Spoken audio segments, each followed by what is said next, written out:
rest of You it? want a loose copy? So you don't have to read Yeah, it? yeah, good idea. Yeah, here, give me back the staples so you don't get.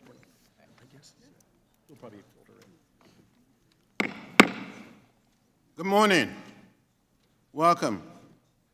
The subcommittee will now come to order. Let me begin now by recognizing the chairman of the full committee, Richard Neal, of the great state of Massachusetts. Thank you, Mr. Chairman, and Mr. Kelly as well. I want to thank you for holding this hearing today. Today's hearing is a very somber one, but it's also a very important one.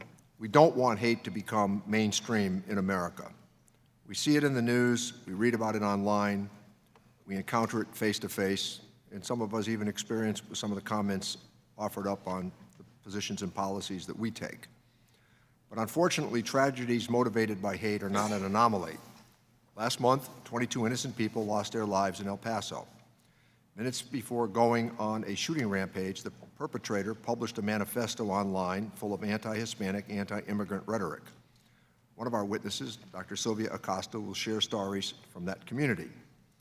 Last month, Maura Binkley, a college student, and Dr. Nancy Van Vessem lost their lives at a Tallahassee yoga studio at the hands of a gunman who professed a hatred for women. Maura's father joins us today. Mr. Binkley, we are all truly sorry for the loss. In October, 11 people lost their lives at the Tree of Life Synagogue in Pittsburgh. The gunman, motivated by anti-Semitism, opened fire on a peaceful congregation coming together to pray. Without objection, I also would like to submit for the record the testimony of Rabbi Jeffrey Myers, who is a survivor of this horrific attack. In 2016, 49 people lost their lives at the Pulse nightclub in what was the deadliest attack on the LGBTQ community. One of our witnesses was there that night. We welcome Mr. Wolf, and we are sorry for the loss of friends. A young woman lost her life in Charlottesville when a neo-Nazi drove his car into a crowd, and before that, 9 people lost their lives when a white supremacist entered a church in Charleston and started shooting.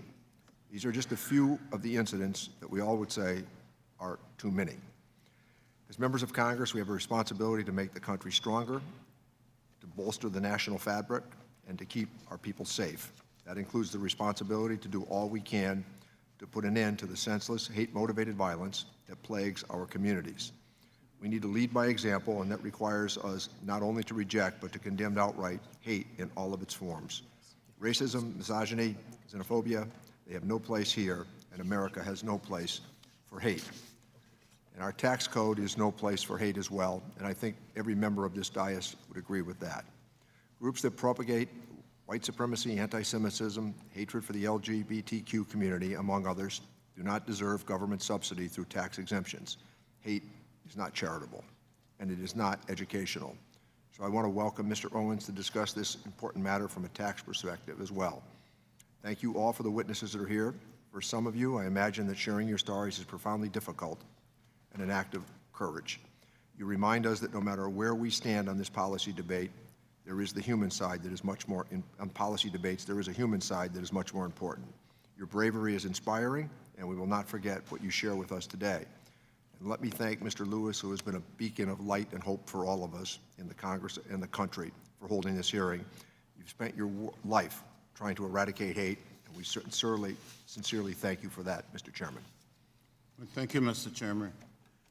Now it is my pleasure to recognize Mr. Brady from the great state of Texas, the ranking member of the full committee. Thank you, Chairman Lewis, for holding this important hearing today. It goes without question, every member sitting up here on this dais today strongly condemns all hate crimes. Those individuals who seek to incite or engage in violent behavior are antithetical to what it means to be an American. And all of our witnesses with us here today, on behalf of the Republican members of our committee, we want to say that we are with you. No family should have to suffer the senseless loss of a loved one just because they're targeted for being who they are. No student, no child, no member of law enforcement, no Christian attending church, no Jew attending the synagogue, no Muslim going to the mosque for prayer. No one should have to fear for their lives when they leave their home to go about their daily lives. The tragedies that you all have had to endure are unfathomable. Many of you have been victims and survivors of domestic terrorism, whether it is in El Paso, in Gilroy, in Dayton, Florida, beyond, around this country. I'm encouraged the FBI is treating these senseless attacks as such, and the bravery you've all shown in the face of these inexcusable events have been relentless and inspiring. The individuals who wrongly attacked you, wrongly attacked our neighbors and our loved ones have no place in our society. And what I hope we can accomplish today at this hearing is step one is working together, Republicans and Democrats, to find a constitutional solution to ensure any group that's violent or seeks to cause violence doesn't receive the same tax benefits that our nonprofits and our churches receive. Because for us Americans, and us Republicans, we strongly defend the First Amendment and strongly condemn any group that commit or incite violence. And during this debate, we want to keep the founding principles of the First Amendment in mind. Because the truth is, the First Amendment not only applies to speech we agree with, but it also applies to speech we despise. As the late Justice Black wrote in the 1960s, our First Amendment rights must be accorded to the ideas we hate, or sooner or later they'll be denied to the ideas we cherish. So the question we as lawmakers must address is how do we not only protect, but indeed enhance our rights as free speech by also encouraging hate groups to not receive the same tax benefits as others. Republican believes it begins by urging the IRS to have a much stronger application examination process for both new groups applying for tax-exempt status, and again, for those that already have it. If a tax-exempt group violates our laws, the appropriate penalties should be the result. And this includes a potential loss, tax-exempt status. The Constitution protects your right to free speech. It doesn't protect your right to a tax exemption. And equally as important, while we consider our best to do this, we must not allow the IRS to become politicized. My belief is that the darkest days in America have been when we have weaponized the government. We saw this during the Civil Rights era. We saw this during the Vietnam War protest. We saw it more recently when the IRS targeted Americans based on their political beliefs because they were too pro-Israel or too pro-Constitution or too pro-life. We saw that happen during the Obama administration. We cannot allow the IRS to be used as a political weapon to discriminate against different organizations based on just convictions or ideologies. I think we find ourselves in a time in our nation's history where some would rather shut down debate and silence political opponents instead of engaging in constructive dialogue. In the end, we can't politicize hate. We can protect the fundamental First Amendment right to free speech so that we can engage with one another, become more tolerant and more diverse as a society, one that condemns hate, cherishes dissent, celebrates differences. And today should be a check on that. This hearing should be a chance, Mr. Chairman, for us to listen to each other, to work together toward an effective constitutional solution, to do all that we can to make sure this doesn't happen to any other families, to any other parents, to any other loved ones in America. And I'm hoping that working together, we can find out how to ensure our tax code protects the First Amendment while disavowing hate groups that we will hear about today. Thank you, Mr. Chairman. Thank you, Mr. Brady. Let me begin by expressing my appreciation to the witnesses for taking the time to be here today. I know it's not easy, and I want to thank you for being brave and bold, and for taking the time to speak up, to speak out, and share your stories. Today, the Oversight Subcommittee will review how the tax code supports hate groups. The code exempts some charitable and educational organizations from paying taxes. Some of these organizations promote hate based on race, gender, religion, sexual orientation, or ethnic background. Their actions taint the good work of all tax-exempt organizations. Hate is not consistent with the goodwill of our nation and its people.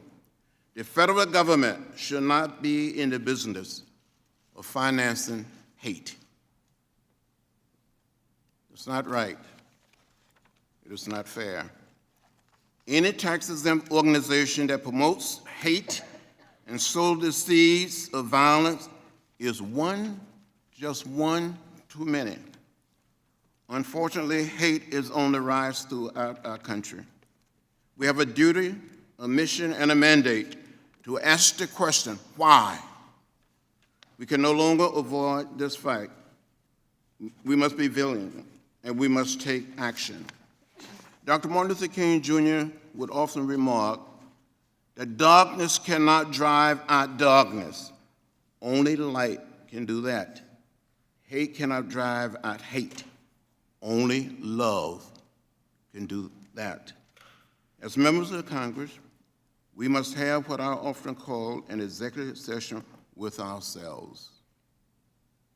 And we must do our part and do it so well that no other person can do it any better. Today's hearing, I ask that members open our ears, our hearts, and minds to the witnesses who are here to share the real impact of hate. We will hear from a survivor of a mass shooting who lost two of his friends in a deadly attack on the LGBTQ community. We hear from a father who lost his beloved daughter in an attack on women. We hear from a community which lost 22 of its members in an attack on Latino and immigrants. This morning, I ask each and every member of this subcommittee to put our personal politics aside. I ask you to listen to our witnesses with empathy and love.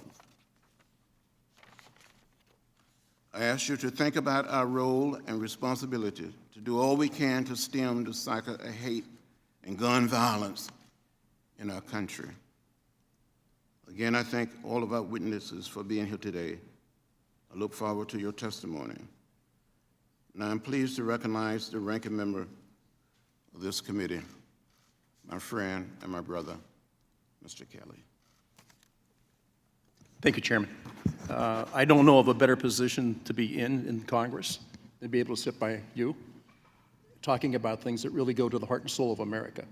You certainly have experienced it firsthand and have been a champion your whole life to be aware of all this. So I thank you so much for being here. Also, I want to thank our witnesses, especially Dr. Acosta, Mr. Wolf, Mr. Binkley, for what you and your families have gone through, this horrific experience that you have, the loss of a loved one, the loss of somebody so close to you that you can't imagine how you get through the next day. And as Abraham Lincoln often said, I am driven to my knees when encountering these type of experiences. So I want to thank you for being here and for sharing with us what we need to hear from you. I also want to join with Mr. Lewis, Mr. Neal, and Mr. Brady and my colleagues on both sides of the aisle to strongly condemn and denounce any groups with racist, bigoted, and discriminatory views that undermine the very fabric of this democracy.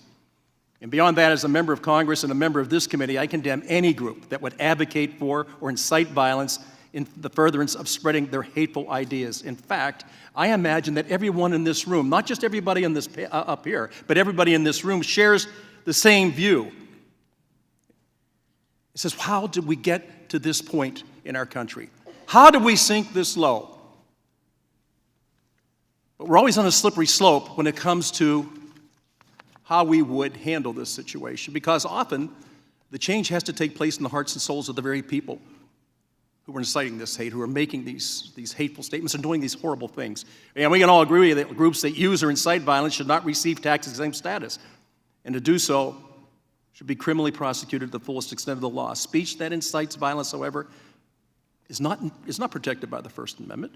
We can all unite around the belief that racist and discriminatory views are repulsive and strongly denounce them. And I understand and share that desire to limit such offensive and disgusting views. Oftentimes, when we have things like this that come up and we look into it and we say, why don't we look into our past to see what we should be doing right now in the present? If I could quote from James Madison, Federalist Papers, number 51.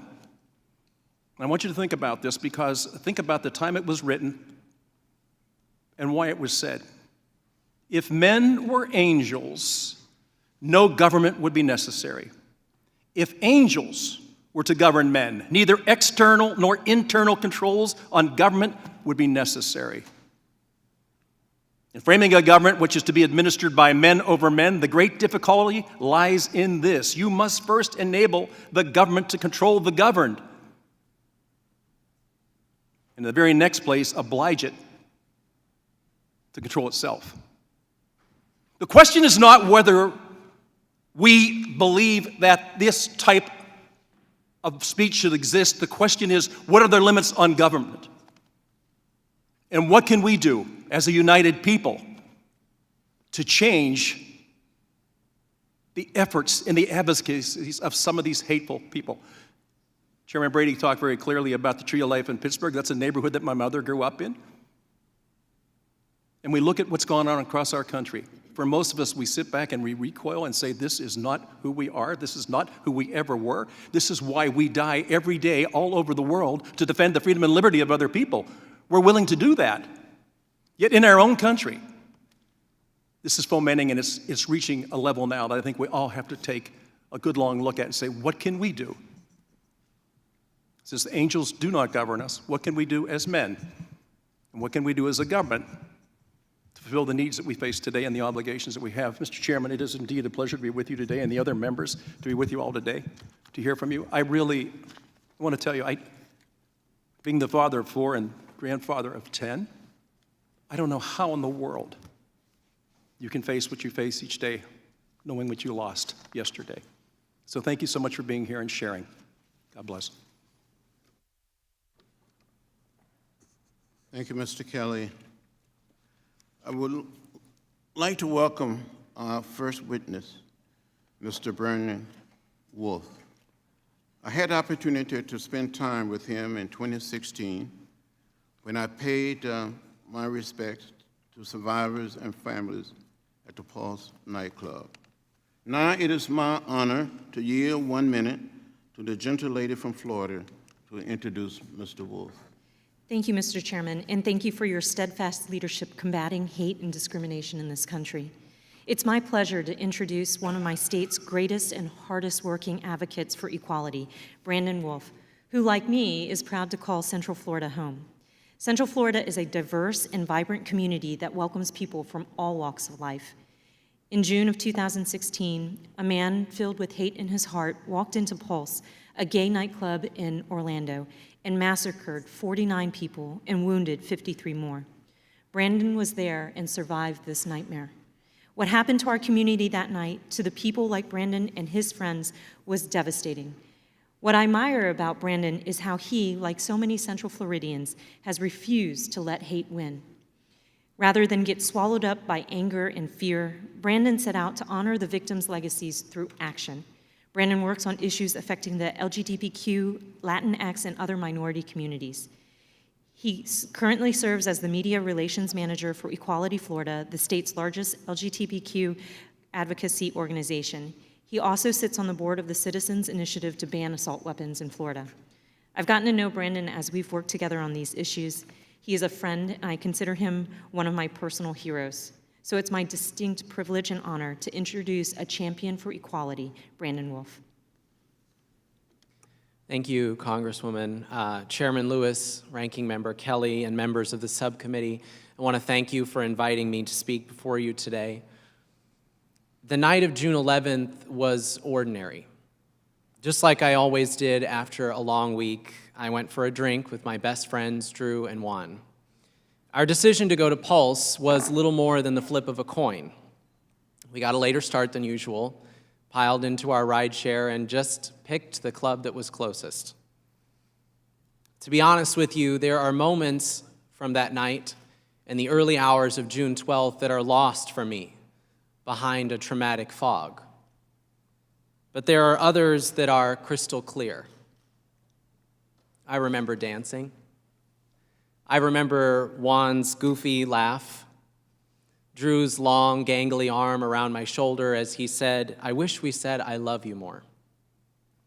I remember we accidentally wore matching outfits. And before I knew it, it was 2 a.m.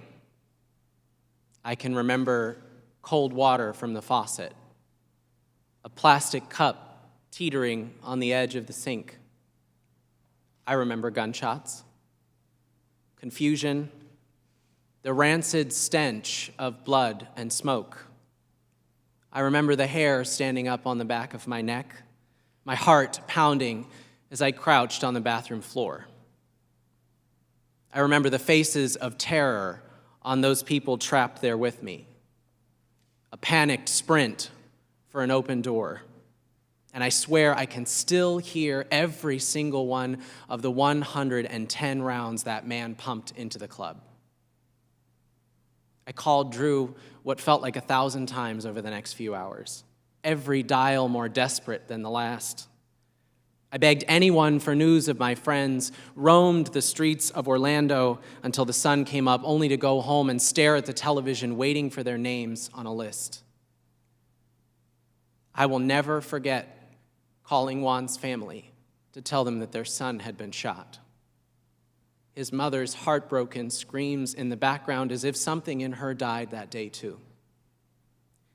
And I can never unsee their lifeless bodies in cold, hard caskets, the last reminder that this was a nightmare none of us would be waking up from. The sad reality is that my story isn't unique. Hatred and the violence it begets are on the rise, and they have infected every single corner of this country. In America, it feels like we've made a decision. Rather than use every tool in our toolbox to combat hatred, we have chosen to subsidize it, embolden it, and hand it an assault weapon. Instead of uniting us and calling upon our better angels, we have a president in Donald Trump who traffics in the darkest elements of racism, misogyny, and hatred to score cheap political points. Inaction in the face of hatred makes you complicit, and it is high time that this Congress do something to protect those of us on the front line. I'm not the first person who's lost loved ones in a shooting fueled by hate. There are people like me in Charleston, Pittsburgh, San Diego, El Paso, and so many more. And the fact is, there are actions that this Congress, that you can take right now to push back against hate and violence. Your Senate colleagues can pass universal background checks to make sure that people who shouldn't have guns don't get them. You can enact red flag laws so that the justice system can temporarily separate people from their guns. You can close loopholes that let people convicted of misdemeanor hate crimes possess firearms, and you can reinstate a ban on assault weapons and high-capacity magazines that are tearing our communities to shreds. I have seen the power of hatred. It tore my world apart, stole my sense of joy, and still haunts me in my nightmares. That's why I can say with confidence that if you are not using everything at your disposal to snuff hatred out, then you are just not doing enough. My best friends are not a statistic. They're empty seats at dinner tables, missing faces at birthday parties. They had futures that were stolen by hatred and our obsession with easy access to guns. So when this conversation gets bogged down in taxes and numbers, I simply ask that you remember their faces, remember their names, their stories, and honor them not with empty words and hollow sympathies, but with action. Thank you.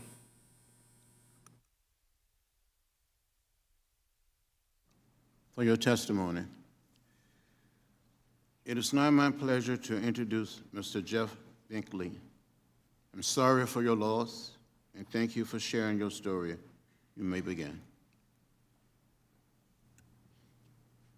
Chairman Lewis, Ranking Member Kelly, members of the committee, I'm Jeff Binkley from Atlanta, Georgia. I appreciate the opportunity to be here today and testify regarding this, what we all agree to be critically important matter. The story I will relate is one that our family never expected to tell. yet it is one we must tell. On November 2nd, 2018, my daughter, Mara Binkley, an Atlanta native and then 21-year-old senior at Florida State University, lost her life in a shooting at a Tallahassee yoga studio. Also lost was Florida State Medical School professor, Dr. Nancy Van Vessem, left behind 3 daughters. 4 other women were wounded. The shooter was a misogynist and member of the incel subculture with a long history of abusive and criminal behavior toward women. This was a premeditated crime. With the Tallahassee Police Department concluding at the end of a comprehensive and thorough investigation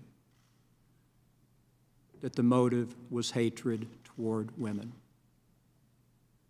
a hate crime of the most vicious type. The victims were targeted for no other reason than being women.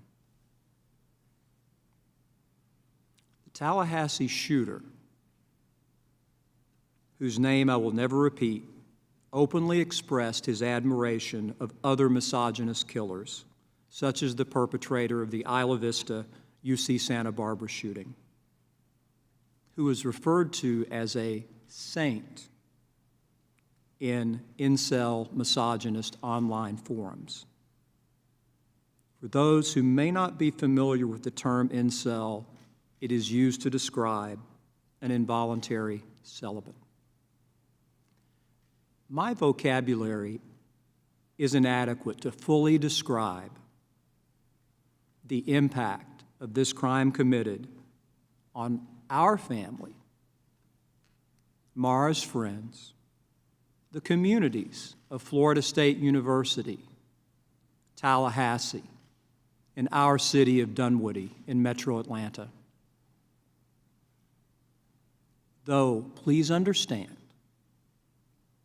that the pain, the sense of loss, the constant awareness of a future foregone are with us every minute, every hour, every day, every week, every month, and will be every year. And understand that every hate crime not only impacts families and communities, but also undermines the basic values of our society. Our Mara, always smiling, approached life with a focus on and belief in her responsibility toward her sisters and brothers. When we gathered with Mara's Tri Delta sisters and other friends on campus in Tallahassee after the tragedy, so many expressed to us how she had literally changed their lives with her expressions of love toward them. Because to Mara, we are all sisters and brothers. To her and to her legacy, there was and there is no other. Mara was set to graduate in May of this year. We learned after a loss that she had been accepted into the Fulbright Fellowship Program and would, no should, be teaching now in Germany. Her plans were then to attend graduate school in international relations and pursue a career in diplomacy. Ever seeking to bring people, her sisters and brothers, together. no evil act arising from the darkness and perpetrated by the hands of hate can ever extinguish Mara's light, Dr. Van Vessem's light, and the light of all the other victims of hate crimes from Orlando, from Pittsburgh, from El Paso, and all the other communities victimized. Yet that is exactly what individuals consumed by hatred and those who work to incite them seek to do. We can't let that happen. I spoke of Mara's sense of responsibility based in love toward all. I can hear Mara's voice. I hope you can too. She's telling us we must all share this sense of responsibility, and the actions of our body politic must reflect it. If so, then we will experience the reality of that beautiful line, only love can conquer hate. Thank you. Thank you, Mr. Blankley. We share your feeling, your loss. Thank you for being here with your testimony. You're very welcome. Dr. Acosta.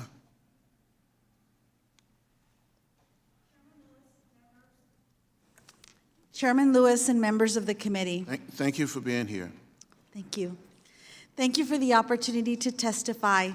I stand before you as the CEO of a nonprofit organization whose mission is to eliminate racism, empower women, and promote peace, justice, freedom, and dignity for all.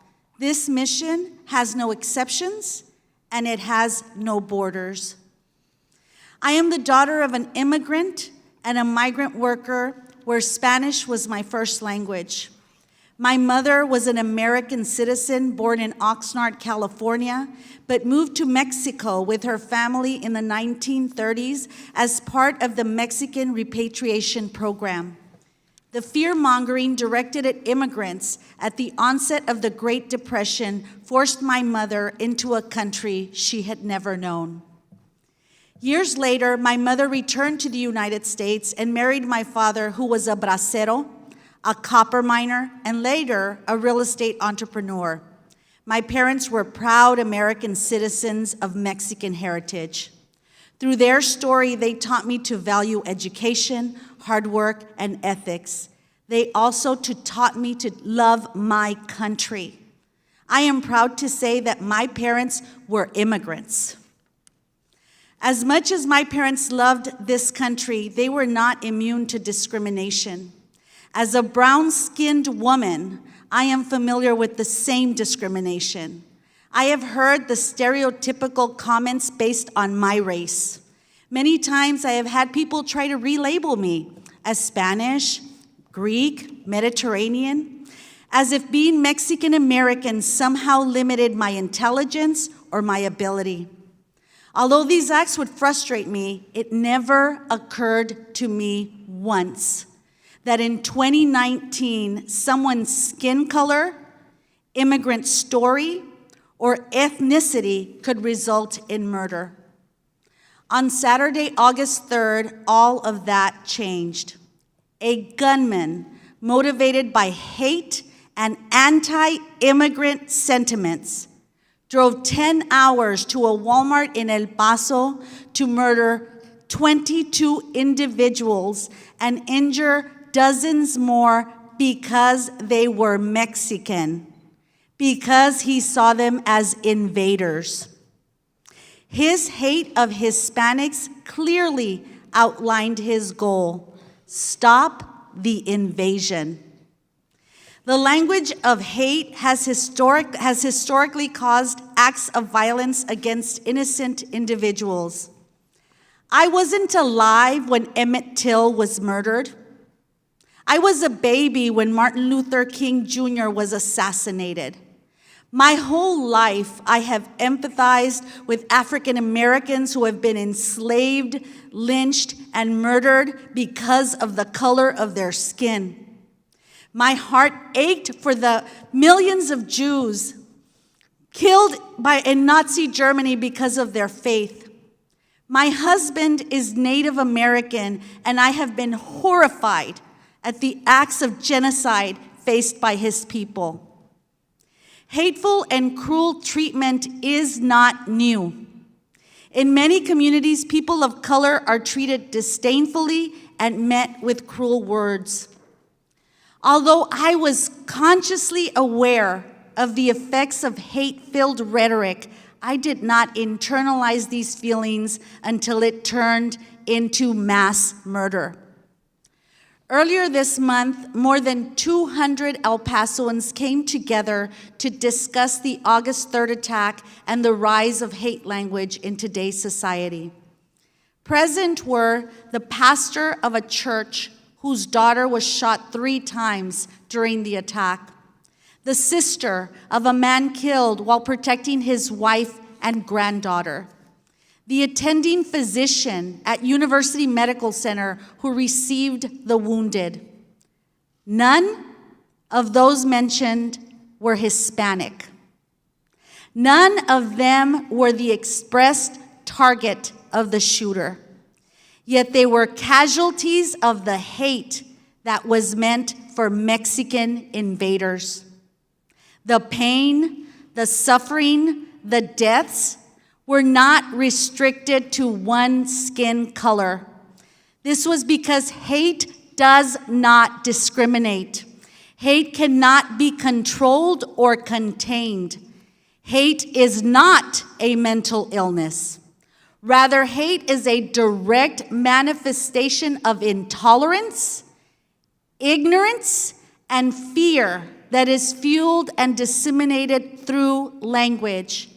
Hate dehumanizes and kills. If we allow the continued rise of hateful language, no one will be safe. Today, I call on members of Congress to unequivocally denounce hate speech. This is not a Republican or a Democrat issue. The denunciation of hate is not political and it is not partisan. And so I say to those of you who remain neutral in the fight against hate and language, do not think you are safe. You may not be the target. You may not be the object of someone's hate, but you or someone you love may one day be the collateral damage. Thank you for the opportunity to submit this testimony. We look forward to working with you on these critical issues. Thank you very much, Dr. Acosta, for your testimony.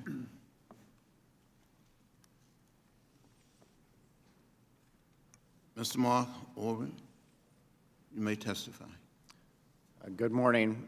Thank you, Chairman Neal, Chairman Lewis, Ranking Member Brady, and Ranking Member Kelly for inviting me to testify here today. I have not experienced the personal tragedy that the first 3 witnesses experienced. I'm here because of my practice of law and my experience in the practice of law focusing on tax-exempt organizations. My experience includes 25 years with the Internal Revenue Service, the last 10 of which I was the director of the Exempt Organizations Division. I'd like to speak about the structure of the law that the IRS enforces and something about its ability to deal with these kinds of issues. Section 501c3 of the Internal Revenue Code provides that organizations that are organized and operated for certain enumerated purposes qualify for federal income tax exemption, and that status allows contributions to them to be deductible as charitable contributions by donors. It is clearly a subsidy. Organizations strive to achieve it. The term educational, as in educational purposes, is one of the enumerated parts of Section 501c3. The statute goes no further, though, to describe what is meant by educational. That task was left up to the Treasury Department and the Internal Revenue Service. The Treasury Department issued regulations in 1959 that further illuminate what is meant by educational, and essentially divided into two separate categories. One is providing information to the individual to improve their capabilities, or providing information to the general public so that they better understand subject matter that is relevant for their lives. The Internal Revenue Service is charged with administering those tax provisions, the ones in the code and regulations. And in doing so, they applied those standards to a variety of groups, and resulted in litigation when the IRS took an adverse position against them. The two groups were a feminist group named Big Mama Rag. The second was a white supremacy group named the National Alliance. The IRS lost the first case involving Big Mama Rag and prevailed in the second case involving National Alliance. In the wake of those two decisions, the Internal Revenue Service decided to issue guidance on how revenue agents should analyze the fact patterns in cases to try to better understand whether an organization qualified as educational for tax exemption or not. Those guidelines were issued in something called Revenue Procedure 86-43. That revenue procedure directs agents in trying to determine whether an organization is educational to look at the nature of the methodology that the organization used to prepare its public statements about what it does. Public statements often indicate what the underlying actions are that the organization undertakes in furtherance of its tax-exempt status. The revenue procedure directs agents to look for disparaging terms, terms that are threatening, terms that are not reflected in facts. In other words, no content to the speech, no educational content, but simply statements that are intended to incite or invite some particular action. The revenue procedure, though, notes that there may indeed be additional facts that are not necessarily ones set out in the revenue procedure that could be relevant. So it's an open-ended list, and it's not directive in the sense that it instructs the agents to come to any particular conclusion. It simply indicates factors that suggest that speech may not be educational. And organizations that are exempt from tax on the basis of education have to demonstrate that their activities are educational. The speech may simply reflect those activities. The IRS does not take either favorable or unfavorable positions based on speech. It takes them based on activities and operations. That's the charge in the Internal Revenue Code. The speech may indicate that there are activities that are inappropriate going on. It's not conclusive. Now, this methodology revenue procedure has been tested in court. The IRS prevailed in a case called the Nationalist Movement versus Commissioner, a white supremacy case. The case, the organization, the IRS rather, prevailed in the Court of Appeals as well in that case, although the Court of Appeals felt that there was enough in the way of other underlying problems with the organization that it did not have to address the methodology test set out in the revenue procedure. And that raises an important point from the standpoint of any enforcement effort, and that is the speech of an organization may likely reflect the underlying activities, there are also a good chance that there will be other issues present in a particular case that will justify an adverse action by the Internal Revenue Service. So speech may indicate problems. The existence of other problems may actually be as important or significant for tax administration. Now, the code, the regulations, and the revenue procedure are of little import unless the Internal Revenue Service enforces those rules. They are not self-enforcing. The Internal Revenue Service, in the last year for which they've published a data book, indicates that, this is in fiscal year 2018, that about 1.6 million organizations filed Form 990 returns. That is, the tax return that's filed by a tax-exempt organization with the IRS. In that year, the IRS, according to the data, closed 2,816 examinations of organizations that filed those returns. That's an infinitesimally small number of organizations. At the same time that the IRS was conducting examinations, they were processing applications for exemption from new organizations. The IRS, because of budgetary constraints on their activities, has been forced to reduce the amount of information they collect in that front-end processing.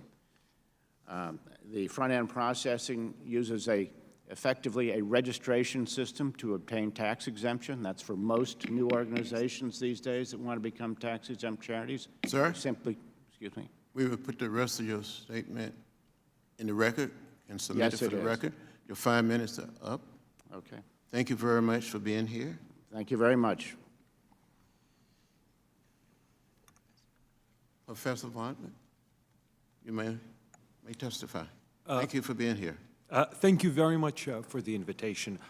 I share the contempt of, I imagine, everyone in this room for advocacy of violence, whether it's violence based on race or based on sexual orientation or sex or religion, or advocacy of violence against people who belong to particular religions or who don't share yours. I condemn advocacy of violence against police officers, against American military members, such as those murdered in the Fort Hood shootings, or violence against Americans generally, or for that matter, other nationalities, whether it's Israelis or Palestinians or any other such group. These are evil ideas, but they are ideas that are generally speaking protected by the First Amendment. First Amendment has a few narrow exceptions. One is for true threats of violence, if somebody were to say, I'm going to kill a particular person.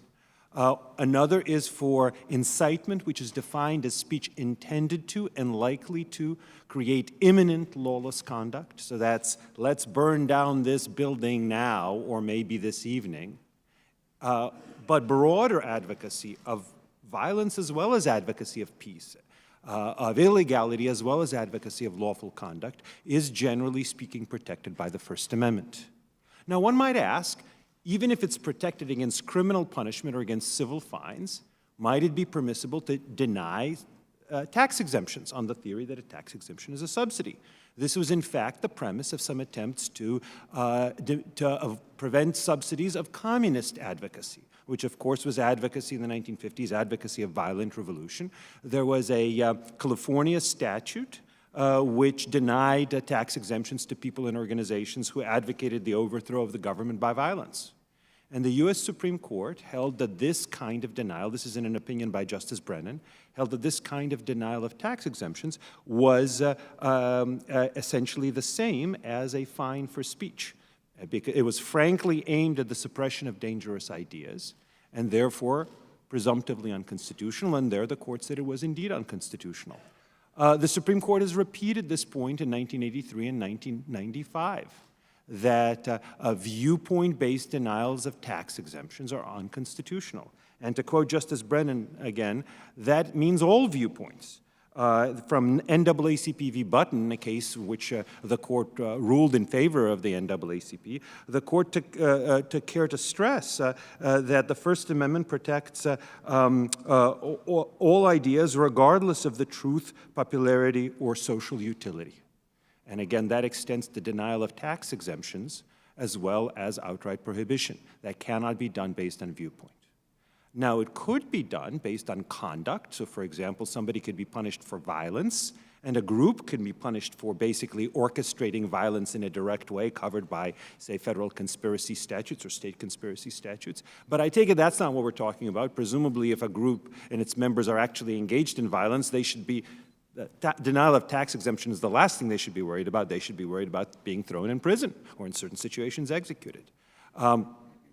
So when you have groups that are targeted because of the views they express, even hateful views, that is unconstitutional. And that was also reaffirmed in the D.C. Circuit case Z Street v. Koskinen, where the IRS was alleged to have denied benefits to tax exemptions to groups based on their pro-Israel views. There, the D.C. Circuit said, of course, viewpoint-based denials are unconstitutional.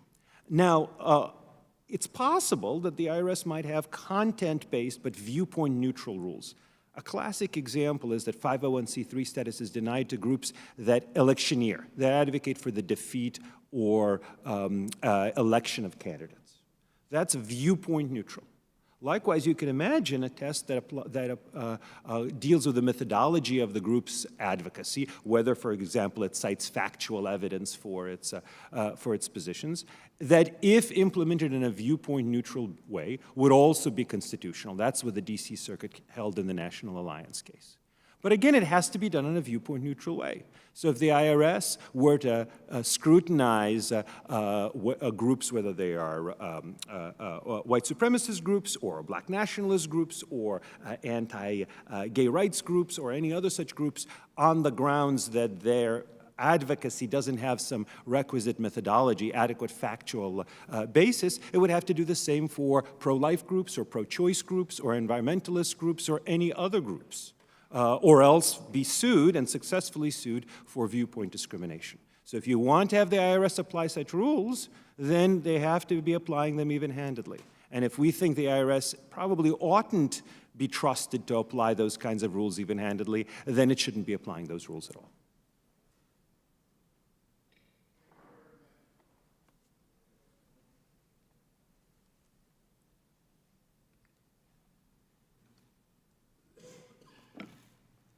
Thank you so much for your testimony. Let me thank each witness for being here today. I now yield to the ranking member of the full committee, Mr. Brady. Any question? And I'll come back to myself. Yes, thank you, Chairman. I was just thinking about the testimony you heard today. Thank you for that. I know that's not easy for anyone. So I look at Texas and think we have unfortunately the #1 target of Texans in mass shootings have been law enforcement. In Dallas, the attack on the police headquarters. More recently, law enforcement who were protecting the safety of protesters. It was a Black Lives Matters rally. Sincerely held belief, law enforcement was targeted and killed, actually protecting the safety of protesters who they disagreed with their opinion, but believed so strongly that they should be protected. They died for that. In Texas, one of the most frequent targets of mass shootings are Christians. So religious hate crimes in the Wedgwood Baptist Church shooting of 8 in Fort Worth, the Sutherland Springs Church shooting, the Baptist Church, 27 Texans were killed, 20 more wounded. We've seen domestic violence. We've seen the horrific attack in El Paso. I was fortunate to have missed by about 4 minutes or 5 the shooting at our congressional baseball practice 2 years ago, but for the heroics of 2 Capitol Police officers, both wounded in Alexandria Police, I think that would likely have been a bloodbath of 20 members of Congress. Targeted why? Merely because they were Republicans. We are seeing far too much of this in our country. The challenge for us, so no one should be targeted based on who they are, what they look like, what their beliefs are, period. The question today, though, is how do is the tax code the way we address it? Mr. Volokh, I'm trying to figure out, can we protect First Amendment speech? And what can we do while at the same time making sure we are constitutionally limiting their ability to receive tax-exempt status? Can't we do both? Or can we do both constitutionally? So there is no constitutional right to a tax exemption, but there is a constitutional right not to be discriminated based on viewpoint in the grant or denial of a tax exemption. We see that in Spicer v. Randall in 1958. That's the Justice Brennan opinion I cited. We see that in other Supreme Court cases. We see that in D.C. Circuit cases. That is quite well-settled law. And I think it is sound law, because otherwise the government gets to discriminate against whatever views they dislike. I take it some people on this committee would not trust the Trump administration in administering viewpoint-based rules. I take it others wouldn't trust a hypothetical future Bernie Sanders administration. And because of that, the Supreme Court has said we need to have a flat rule of viewpoint neutrality that protects everybody. That's the requirement. And if you're seeking a way of targeting racist groups or targeting anti-American groups or targeting anti-police groups, there is no such constitutional way of doing so through the tax exemption process, because the point is to be viewpoint neutral. Now, if there is some rule that is viewpoint neutral, that, for example, says you can't, maybe only universities get educational exemption and other groups don't, that would be permissible. May not be wise, but that would be permissible. Likewise, it's possible that a test based on methodology that really is even-handedly applied and is clear and precise enough to be even-handedly applied would be constitutional. I'm inclined to say that it probably is an open invitation to viewpoint discrimination, and thus probably not wise, but the courts have upheld it despite that, but it has to be done in a viewpoint neutral way. That's the First Amendment requirement. Okay. You open a lot of doors there, so thank you. Thank you again, Chairman Lewis, thank you for this important hearing. Thank you for being here. I have a question for Mr. Wolf, Mr. Binkley, and Dr. Acosta. Has shared your stories. Is there anything else you can tell us or you want to tell us? You have an opportunity to do it now. I think it goes without saying that it is a comfort for Americans to hear that a bipartisan group of leaders would come together and denounce hatred and reject violence.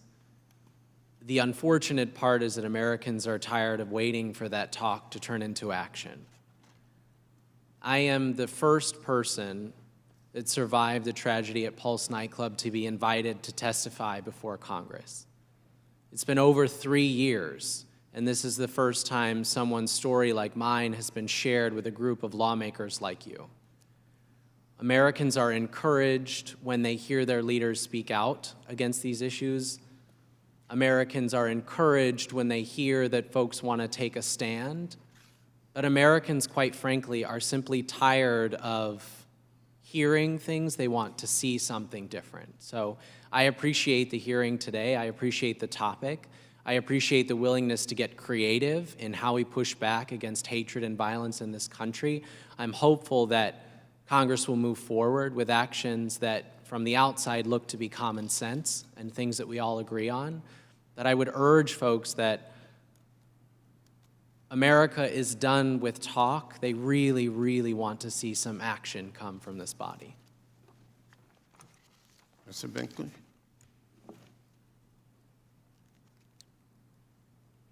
Last summer, Mara's mother, Margaret, and I, Mara, toured Germany.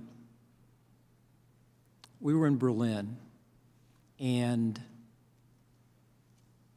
there are many monuments there, memorials to remind us of the monstrosities unleashed when hatred is allowed to build in a society often fomented by organizations that at least initially maintain a veneer of respectability. With regard to the specific purpose of this committee, and this has been noted and alluded to, but I'd like to draw the distinction even further. It does seem that with regard to organizations claiming status, that legitimacy of educational purpose is something appropriate to consider, and that is a function of law, rule, and practice by the administrative agency. Thank you. Dr. Acosta? The recent tragedy in El Paso was just a few weeks ago, a month ago. So I will tell you that the pain and the anger that exists in our community is still very alive. I'm sure you could hear it in my testimony. When we gathered people together, and these were people of all faiths, we partnered with the Holocaust Museum, we partnered with the city of El Paso, and we've talked to the people in Sutherland Springs. We've met with many groups that have come from throughout the country that have also been the victims and have also been targets of the hate rhetoric directed specifically at their community. And right now, El Paso's still heartbroken, and we're also angry. We're angry because the language of hate it triggers people to move in directions that kill other human beings. And we look to you. You are our elected officials. We look to you to stand up against this. We look to you to find a solution to what's happening in our country. And we look to you to stand up for a higher cause, to look beyond your political beliefs and your political leanings, to think about why it was that you were elected to represent Americans, all Americans. And what we're asking you to do today is to remember that this is a responsibility that falls on your shoulders. You are our voice. You were elected for a reason. We look to you to enact and take those bold steps, and they may not be popular. It is not popular to do things that your constituents or others may disagree with, but it is right. And we must hold you to that higher standard. So as you look at the tax law and you look at the challenges, and I absolutely understand the gray that comes in with freedom of speech and hate speech. I understand that. But we must all be called to a higher standard, and we look to you to find those solutions, but to make them a reality. Like Mr. Wolf stated, the language is great, and talking about doing things is great. But it's time to do something. The FBI director, when speaking about what had happened a few months ago, said, oh, well, there'll be another one coming up. We all know that. There's not one person in this room. After El Paso, I thought, oh my gosh, when could it happen again? Then I fell asleep and woke up and it happened in Dayton. We all know there will be another tragedy. Is the next tragedy in your hometown? Is that where it needs to reach before we stand up?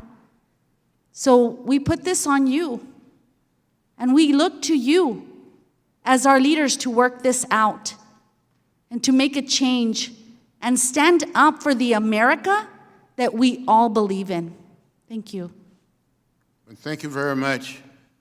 It's now my pleasure to yield to Mr. Kelly, ranking member of this subcommittee. Thank you, Chairman.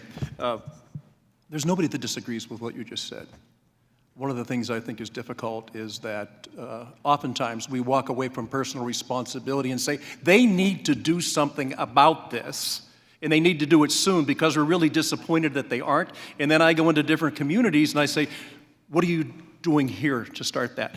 And I would like to say that there is a movement across the United States to do that. Unfortunately, not all of us are raised by the same people, went to the same churches, or believe the same things. That's the beauty of America. But what the hearing today, the purpose of it is under the code, under the tax code, the 501c3, is that allowing hate speech to be actually somehow getting extra revenue, that somehow in that law or in that statute, we're actually encouraging the raising of revenue for that. Dr. Volok, I was interested in what you said because in your testimony, you state that groups can be denied tax-exempt status if they deliberately engage in speech that falls within one of the few narrow exceptions to the First Amendment. Can you speak a little bit more about how narrow those exceptions are, and in particular, how close to violence the speech has to be before it's not protected speech? If you're speaking about the incitement exception, very narrow. There's a case called Hess v. Indiana from 1973 where the court basically more or less said that imminent, that's the key term from the incitement test, basically means in the coming minutes, hours, maybe day or two. Whereas advocacy of criminal conduct at some unspecified time in the future does not fit within the incitement exception. And that was quite deliberate on the court's part. This was a reaction to some of the excesses of the anti-communist movement of the 1950s, where there were attempts to ban advocacy of violent revolution in the future. I have no sympathy at all for that speech, but the court ultimately concluded even that speech has to be protected, unless, again, it's like standing in front of a building saying, burn it down now. An analogy might be religious organizations. Religious organizations are not covered by 501c3 as such. There's a separate provision in the code, but that means all religions, including hateful religions. There are quite a few religions that spread hate against members of other religious groups. In fact, some very overtly so, historically against Catholics, for example, some extremist Protestant groups and others. They're just as covered by the religious institution exemption as other groups. Likewise, with educational groups, they have to be protected likewise without regard to view. So it's a very narrow opening to really look at these things and say, listen, we can't have this going on. Let me just ask you, so Mr. Owens, I'm going to switch to you very quickly. In 2018, these are numbers I have, there were 91,981 applications for tax-exempt status. 72 of these applications were disapproved, and 8,043 withdrew their applications, which means there was a 91% approval rate. Now, I don't know how many 501c3s there are in existence right now, but from an IRS standpoint, how would you have oversight all over these entities to say, are they actually operating within the windows that we believe and the narrow exceptions that are there? How would you begin to look at that and pass judgment on it? I really don't know how we would handle that. Well, that's the charge the Internal Revenue Service has been given by Congress. It requires staff that is specially trained, that is backed up not just with revenue agents who have 24 hours of accounting credits at the college level, but attorneys, financial analysts, people of that nature. I don't want to stop you from testifying, but it seems to me this is an enormous task that requires a great deal of time and scrutiny by the people actually doing this oversight. And one of the chief concerns we have, as long as we are not in some way abridging on their ability to have free speech. That's the narrowness, is it not? That's the scale. I don't know how we'd have enough people to actually look into all these 501c3s and say, this one's operating the way it should, this one is not. And then the question becomes, who is it that makes that decision that you are no longer going to be given this status because of something we've decided? I think the beauty of this country, in fact, is we have a legislature, we have a judiciary, and we have an executive branch acting in concert to protect the people of the United States. Not just any one, but all together. But this narrowness is the thing that is most striking to me, and this idea that somehow the tax code is promoting this hateful speech. I don't think the tax code promotes that. I think a lot of what we've learned and what we know today has actually happened with our moms and dads, our grandmas and grandpas, and our extended families have said, this is the right thing to do, this is the wrong thing to do. I've never been able to understand, and my mind cannot get wrapped around this idea that some people wake up every morning with the idea that they hate somebody. It just doesn't make sense to me. I know it exists. I don't understand it. I applaud all of you for being here. I wish we had a statute that could outlaw evil, that could outlaw mental illness, that could outlaw this type of behavior, but a lot of it falls on our own shoulders and our own communities and our own families to actually having oversight over it. And if somebody's saying something you don't like, please walk away or turn it off. Don't listen to these folks. Thank you. I yield back. Thank you, Mr. Kelly. Pursuant to committee rules and based on the members in attendance, we will question the witnesses, 2 Democrats to 1 Republican. The chair now recognizes for 5 minutes the gentle lady from Washington, the state of Washington. Thank you, Mr. Chairman, and thank you for calling this hearing. And I want to thank all our witnesses for being with us today, in particular Mr. Wolf, Mr. Binkley, and Dr. Acosta, for sharing your very powerful and painful stories, and for the work that you are doing every day to stand up to hate in all its forms, because it is the responsibility of all of us to do that. And I appreciate you being here and really setting that standard for all of us. I want to dig into the tax side of this a little bit, and Mr. Owens, wanted to ask you, according to Everytown for Gun Safety, in 2016, the NRA Foundation, which is a 501c3 that receives tax-deductible contributions, the foundation transferred $19.2 million to the NRA, which is not eligible for tax-deductible contributions. So, Mr. Owens, I wonder, do you find it problematic that as a 501c3 organization that's prohibited from engaging in political activity, the NRA Foundation transferred nearly $20 million to the NRA in 2016, and then the NRA spent nearly $55 million that year on federal elections? That is a highly suspect transaction. 501c3 charities are required to keep their money solely used for charitable purposes, even in the hands of other organizations, in the hands of their grantees. They're required to have oversight and control over the use of their grant funds by their grantee organizations. So to structure that transaction, the NRA Foundation would have had to have in place contractual agreements and actual oversight and reports back on the uses made of its money by the NRA, a 501c4 organization. And would the IRS then look at that activity and be able to investigate that? Well, if the IRS had an active enforcement program, the answer would be yes.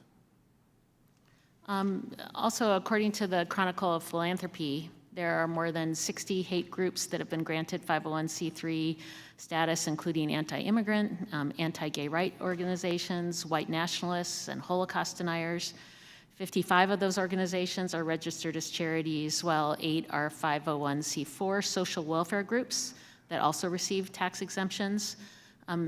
You talked about a little bit of this in your testimony, but can you speak to the criteria that the IRS uses to determine what organizations receive 501c3 status, and specifically how the IRS differentiates between what's considered an educational organization and a hate group? And then lastly, if an organization is granted tax-exempt status and the IRS then finds activity that's inconsistent with that, do you have examples where that status has been revoked? Well, to answer your question, the IRS looks at activities in determining whether an organization qualifies for tax exemption and whether it qualifies for continued tax exemption. That analysis, though, depends on a flow of information from the organization. For purposes of that front-end review, there's an application for tax-exempt status that has multiple questions. It essentially tries to obtain the equivalent of a business plan from the organization, what it's going to do, how it's going to do it, and who's going to do it. The IRS, because of resource constraints, has created essentially a registration system now. The short form application for exemption requires name and address, and that's pretty much it. So it's very easy now for an organization to get tax-exempt status without providing the information that would be required to make the difficult decisions that we've talked about this morning.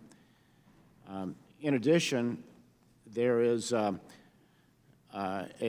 sort of secondary market that appears to have come into place involving dormant charities, those that no longer have enough to raise money from their supporters. They, instead of winding up and going out of business, they're kept alive, at least alive in a corporate sense, and then resurrected when they become useful to someone else. And a good example of that process, which results in no information coming to the IRS, is actually what appears to have been followed by a white supremacy group called the National Policy Institute, run by Richard Spencer, who has been in the news somewhat.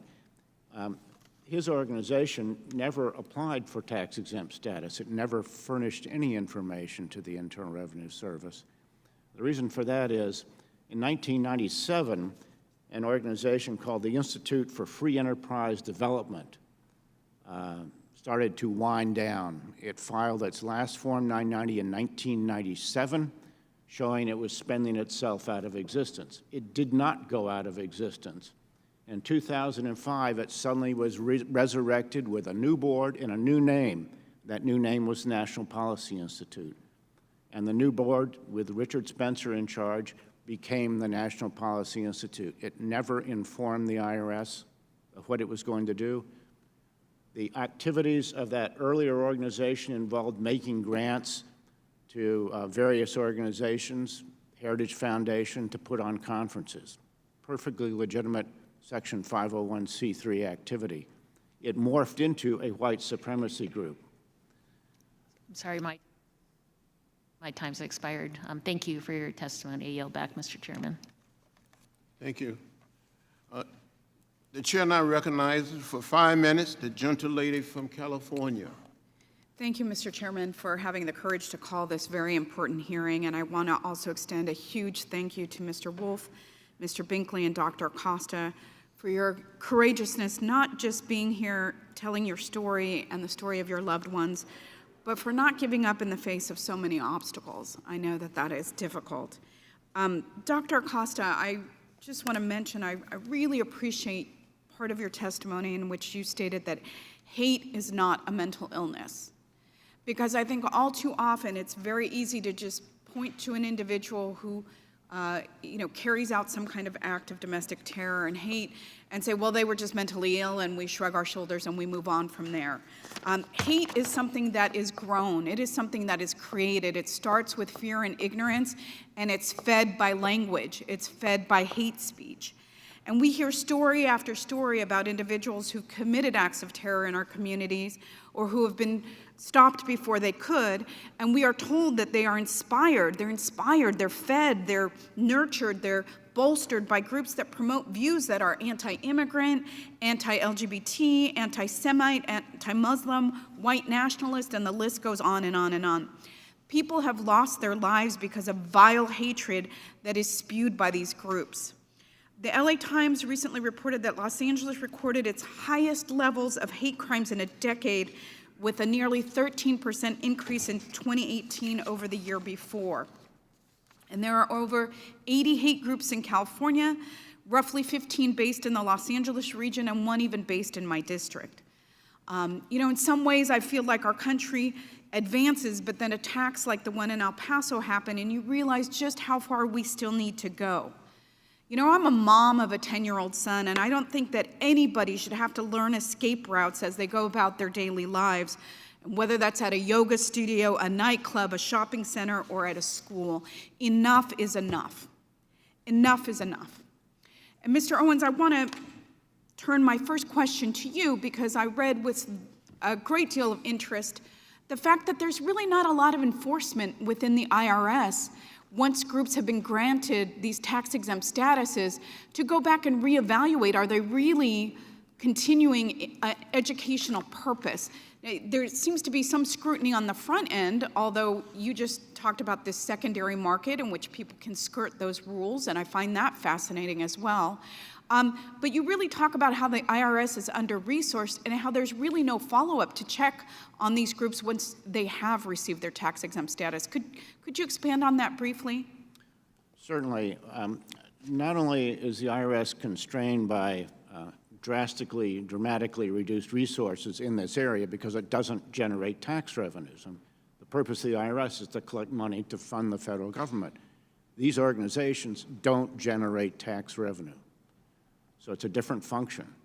So because they're not adding to our treasury, there's really not much scrutiny going on there. Is that correct? That's correct. And because of the resource constraints that have been in place, not just current years, but going back 15 years or more, the IRS has systematically dismantled the enforcement structure that was in place for 25 years.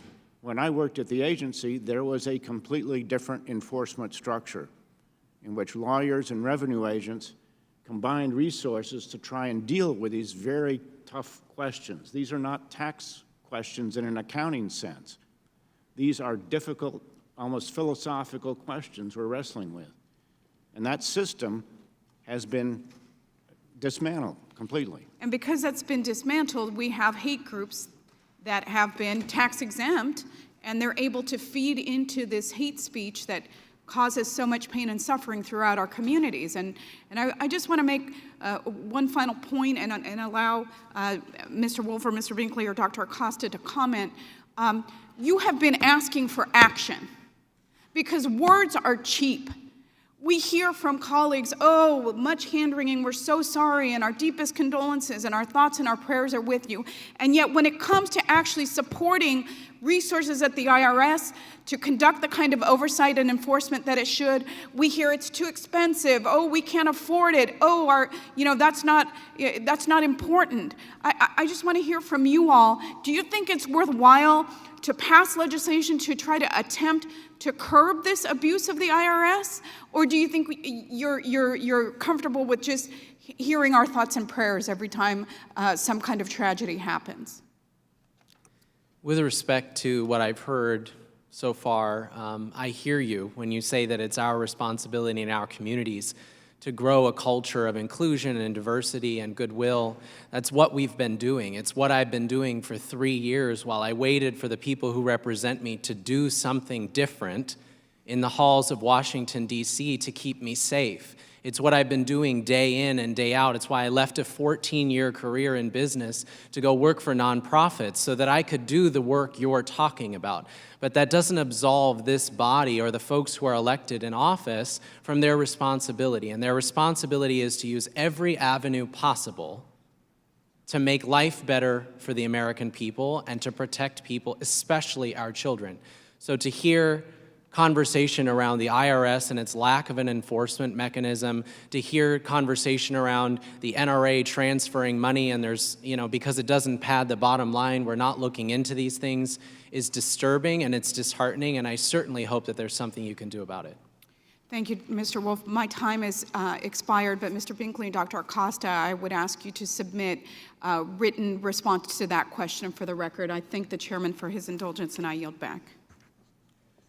The chair now recognizes for 5 minutes the gentle lady from Indiana. Thank you, Mr. Chairman, and thanks again to all of you. I, for one, am grateful to be here today to hear the profound stories that the three of you shared. And I can tell you that I've learned much sitting here in the time that we've just listened and had a conversation. I want to be clear as well, any type of discrimination and violence or an incitement to violence are never acceptable, period. We should do everything we can as a nation. I agree. To use our constitutionally protected rights to defeat these forms of discrimination and hate. We need to continue to work together to foster an environment where all Americans feel like they can achieve the American dream. I look forward to working with all of you and my colleagues in a bipartisan manner to do just that. I just want to take a second to share with you a very disturbing story from my district. Over the weekend, it was reported that more than 2,200 fetal remains were found on the property of a longtime South Bend abortion doctor, Ulrich Kopfer.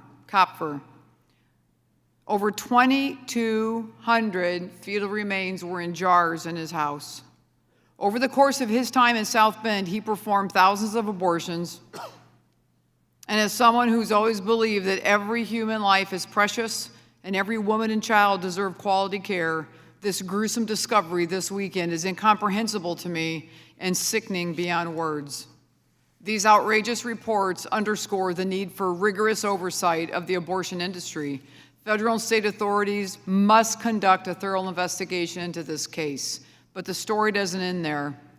Recently, Whole Woman's Health Alliance, a 501c3 organization with a history of health and safety violations, was allowed by a federal court to operate an abortion clinic in my district in South Bend, Indiana, without a license from the Indiana Department of Health. Then, a federal appeals court granted this organization a license. This is an egregious situation where the federal court overstepped its authority. However, even though the result of this court case hasn't gone the way I wanted it to, and even though I have a deep, fundamental political difference with Whole Woman's Health Alliance, you don't see me calling for them to be investigated by the IRS for their political position on abortion or to lose their tax-exempt status.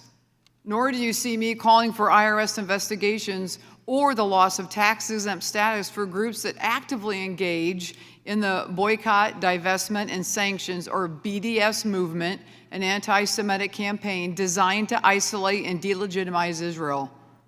The BDS movement is rampant with misinformation and distortion and only serves to inspire discrimination and hatred against the people of Israel. But this is America. These groups have a right under the Constitution to operate. The First Amendment guarantees freedom of speech, not just speech groups that we associate and agree with, but also the speech that we disagree with. Pro-abortion groups and pro-BDS groups have a right to a tax-exempt status, no matter how much I disagree with what they say or what they stand for. Dr. Volok, has the IRS tried to impose limits on who can receive tax-exempt status based on the content of their speech in the past? And if so, what happened? Yes, indeed, this has happened in the past. As I understand it, happened extensively during the Civil Rights Movement. There were attempts to investigate the Reverend Martin Luther King Jr. and I believe the Southern Christian Leadership Conference. I think there was actually a prosecution of the Reverend King for some tax-related offenses, which led to an acquittal.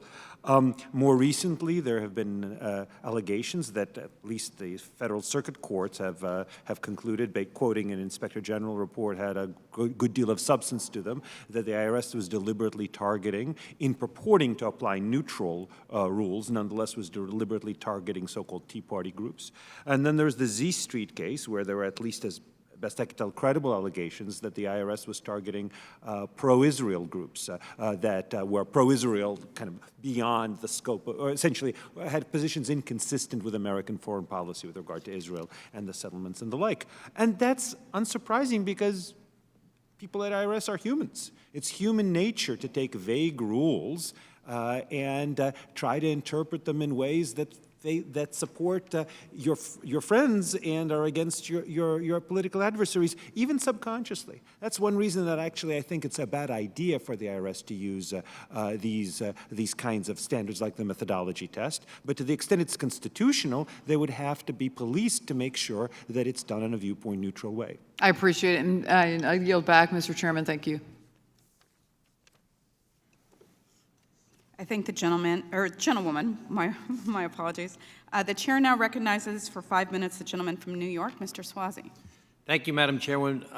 Again, I want to thank everybody for testifying here today. We really appreciate it. This is so upsetting, so difficult to figure out, so frustrating, as Mr. Wolf pointed out, because we talk about these things and, what do we get done? It's one of the very frustrating parts of this job as to how hard it is to actually push things over the goal line. And it's clear everyone has a constitutional right to free speech. People can say just about anything. The president says things all the time that, aren't even accurate. But he has a constitutional right to do it. Everybody's got a constitutional right to free speech. But as was pointed out, there's no constitutional right to a tax exemption. And in fact, there were cases in the past. 1983 is the case that we see in our notes a lot, that the IRS revoked Bob Jones University's nonprofit status over its prohibition on interracial dating. And there was talk about denying tax-exempt status when it's clearly contrary to fundamental public policy, such as racial discrimination and education. But then there were some questions later on as to whether or not that law still held, whether it was too vague or not to apply that type of standard. So I can't figure this out. I don't know what the answer is. This is really complicated stuff that, Mr. Owens said it's philosophical. It's a lot of legal questions, constitutional law questions. How do you give people free speech, but you block who we would all agree, Democrats and Republicans would all agree, the bad guys? How do we stop the people who we think are the haters and the killers and the racist and the mean-spirited ones? How do we stop them from getting tax-exempt status, where they're in effect being subsidized by the people of the United States of America? How do we do it? So I don't know the answer. So one thing we heard is there needs to be more money for enforcement. Is that what you're trying to say, Mr. Owens? There needs to be more people, more money focused on enforcement. Would you agree with that?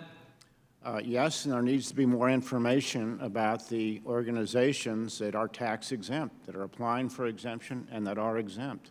So, I don't know how to say your name. Is it Volkov? Volokh. Volokh. Mr. Volokh, would you agree with Mr. Owens, because you both come at this from different perspectives, I think. Would you agree that there should be more money and more people working on enforcement, or do you disagree with that? I'm not an expert in fiscal policy. You're more of an expert than anybody else on this topic. Do you think there should be more money for enforcement on enforcement? I would be skeptical about that, and part of the You don't trust them to do enforcement at the IRS? Partly, but what's going to happen is if this happens, then people from 501c3 groups, perfectly legitimate 501c3 groups, in your districts are going to be calling you and saying, Okay, so you're saying it just can't be done. Nobody can enforce this. You said it's impossible to enforce, so we shouldn't enforce it at all? I said that it's kind of enforcement that is rife with opportunity for abuse, but even if it is done... If I agree with you that there's rife with opportunity for abuse, I agree with you that some human beings will manipulate the system. It's happened in the past. You talked about Martin Luther King before, and there are other cases more recently. I agree with you. But do you think there should be more money for enforcement to do that, assuming that it would be done, could be done properly? Would you agree with that or not? I would not. More money Okay, for so you don't want enforcement? any more money for enforcement. So this can't be enforced in any way, you're saying? Well, if it's enforced, it'll be enforced. If it's enforced even-handedly, 95% of the enforcement. Okay, but to will be enforce it targeted at even-handedly, non-racist to enforce it even-handedly, you need more money and more people to do it. So do you think we should have more money and more people to do it, assuming they would do it even-handedly?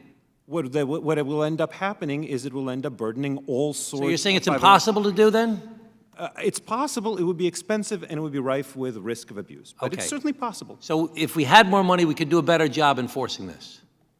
Then you would do a better job enforcing it, and you'd also put lots of extra burdens on perfectly proper 501c3s who are going to have to go through all of these extra bureaucratic. We've got a big Maybe problem in it's our worth it. country. We've got a lot of hate groups out there that are now have tax exemption and nobody's enforcing it. Okay, so the second question is, Mr. Owens, this is so complicated.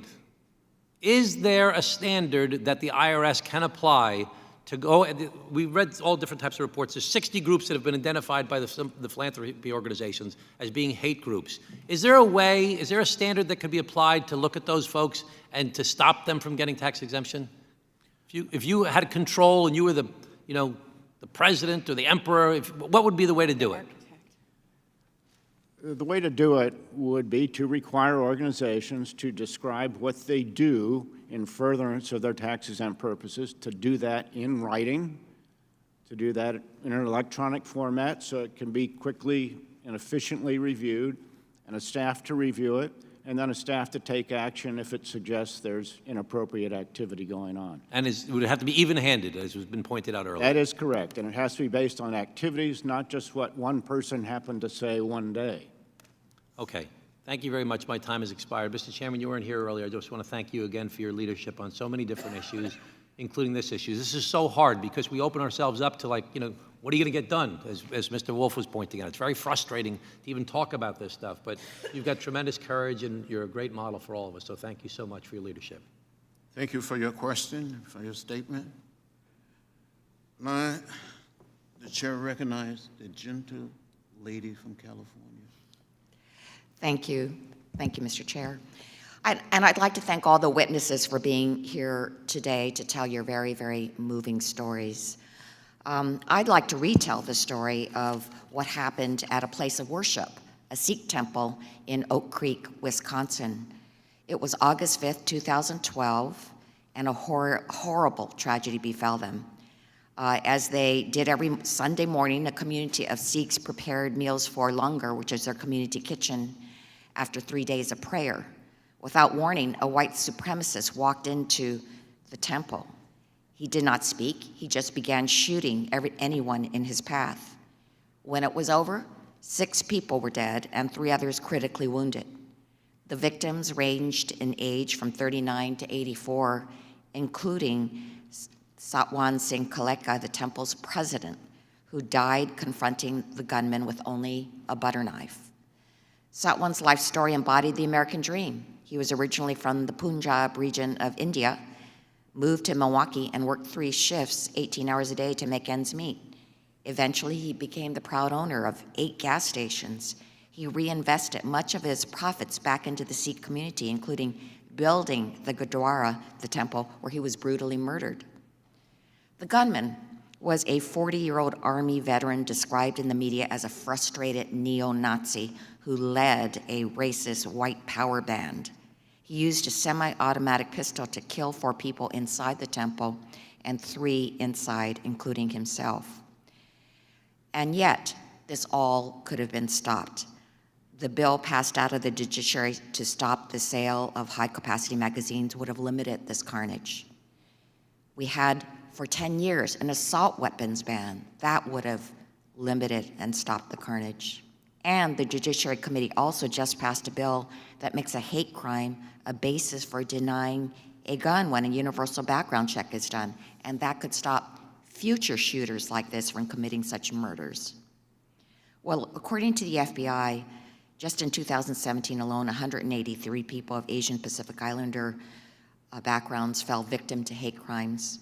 And among religious groups, Jews and Muslims face the highest number of attacks at 938 and 273 respectively. And there was also an attack on a church in Charleston, as we know, where 9 people were gunned down while they were praying, and an attack at a 2017 mosque, which was burned in Victoria, Texas, and a 2018 mass shooting at the Tree of Life Synagogue. So, Mr. Owens, the Southern Poverty Law Center has a list of over 60 hate groups that have tax-exempt status. One of those groups is the National Policy Institute. And the National Policy Institute leader, Richard Spencer, who gained notoriety when he hailed President-elect Trump's victory with a Nazi-style salute at a recent meeting of the group, said that being included on the hate list has had no major repercussions for the Institute, and that, in fact, its revenue has tripled in the last year. And yet this group appears to not be complying with the IRS in any way whatsoever. In fact, the group's 2012 Form 990 reports more than $125,000 in revenue, but it actually hasn't filed a 990 since. So this group obviously has engaged in flagrant violations. How can this be, and what should be done about it?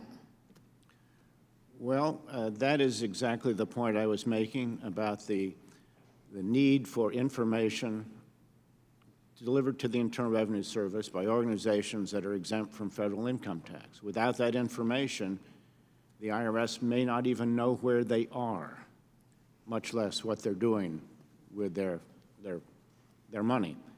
And without that information, there can really be no enforcement whatsoever. And the Institute is one of the organizations that appears to have acquired its tax exemption in the secondary market. I know that because it is using an employer identification number first issued to a completely different organization. And how about just the fact that it hasn't even filed since 2012?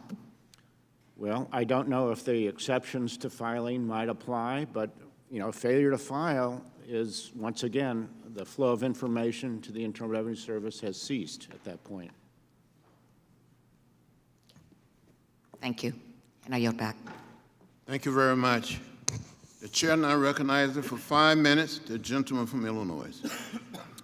Well, thank you, Mr. Chairman, for having this hearing today. And I also want to recognize the witnesses here today for your valuable testimony, for your passion, and for sharing your tragic stories with us here today, and your valuable advocacy for what you believe in. And I think it's important to have this debate today. And I also strongly condemn all organizations that encourage hate, violence, or incitement of violence. And those acts of violence are evil and do not belong in our society. And I sit here today committed to working with my Democratic colleagues to find constitutional solutions to make sure that purely violent organizations do not benefit from tax-exempt status. And, as we think about these constitutional issues today, my view is the IRS should not be used as a political tool to discriminate against organizations that differ in viewpoints or ideologies. And has been noted and referenced several times today, we must remember that this country is the beacon of freedom because of our First Amendment rights. And the First Amendment applies to all speech, not just speech we politically agree with. We cannot use political disagreement as a metric to define hate speech or a hate group. This type of labeling can and has led to violent acts. Targeting groups on speech we find disagreeable or even repugnant is not allowed under the First Amendment, and under current law does not allow the IRS to revoke tax-exempt status. And as I think about these constitutional issues, what keeps coming up to me is what role, as we think about First Amendment considerations, should the government play the role as the arbiter of truth? And what is truthful and what is not truthful? And I know my colleague just referenced the Southern Poverty Law Center, and I would reference, again, an example that I think is relevant here. In 2012, an armed man named Floyd Lee Corcoran walked into the Family Research Council Washington headquarters with the intent to shoot and kill as many of its employees as possible. He was apprehended, but not before wounding the nonprofit's business manager. Mr. Corkins later told the FBI that he had seen the nonprofit group listed as an anti-gay hate group on the Southern Poverty Law Center's website. In the wake of this incident, Tony Perkins, the council's president, said that Southern Poverty Law Center's designation of this group gave Mr. Corkins, the defendant, quote, a license to shoot.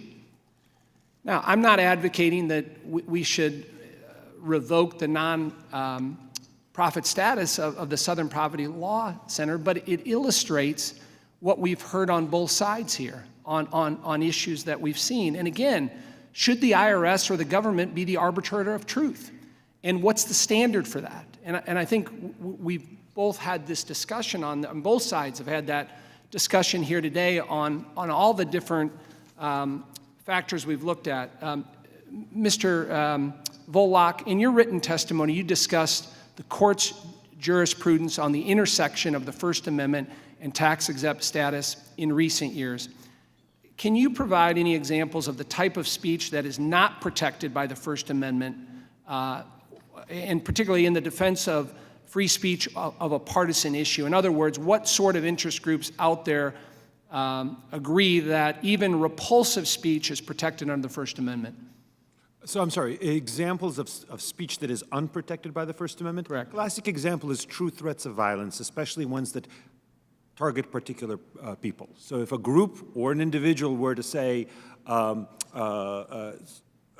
we're going to kill Congressman X or media commentator Y, that is punishable speech. People go to prison for that. And if a group does this through its official channels, it could be prosecuted and could be, as a corporation, presumably it could be, but in any case, it could certainly lose its tax exemption. Another example is a group that regularly organizes essentially speaks to mobs of people outside of buildings and urges them to, say, destroy this abortion clinic or something like that. I don't know of any particular groups that do that, but if they were to do that, that would be punishable incitement. But that's a narrow category. And more broadly, 501c3s, 99% of them are not hate groups. Any rule that would be applied to require them to provide more information and make them jump through more hoops, 99% of it, if it's applied even-handedly, will apply to non-hate groups. And now, maybe it's worth it to make sure that they don't misuse the 501c3 tax exemption, but that's the consequence. The ones that you talk about that could be targeted are really a very small category. Thank you. Thank you, Mr. Chairman. Thank you. The chair now recognizes for 5 minutes the gentlelady from Wisconsin. Thank you so much, Mr. Chairman. And of course, I do want to thank our panel for coming. I did have to Google this word incel. I had never heard of that concept, and just yet another venue for hate. And and you're so right, Dr. Acosta. Who is next? It seems that none of us will be able to escape the inevitable scourge of hate, no matter who we are, Jewish, LGBTQ, Hispanic, Black. You could be a white person just in the way at the movie theater or in your yoga class. So this is a problem for all of us. I did want to follow up from a line of questioning that my colleague, Ms. Chu, started with you, Mr. Owens. I really want you to sort of walk us through the IRS process for providing the tax-exempt status. You've said in your written testimony that we have almost a virtual system. It sounds like you just apply and it comes automatically, that there's not a lot of scrutiny up front. And also, this notion of receiving an EIN number on the quote-unquote secondary market, I wasn't even clear that that was possible. I mean, it's sort of like recycling a Social Security number of someone who's deceased.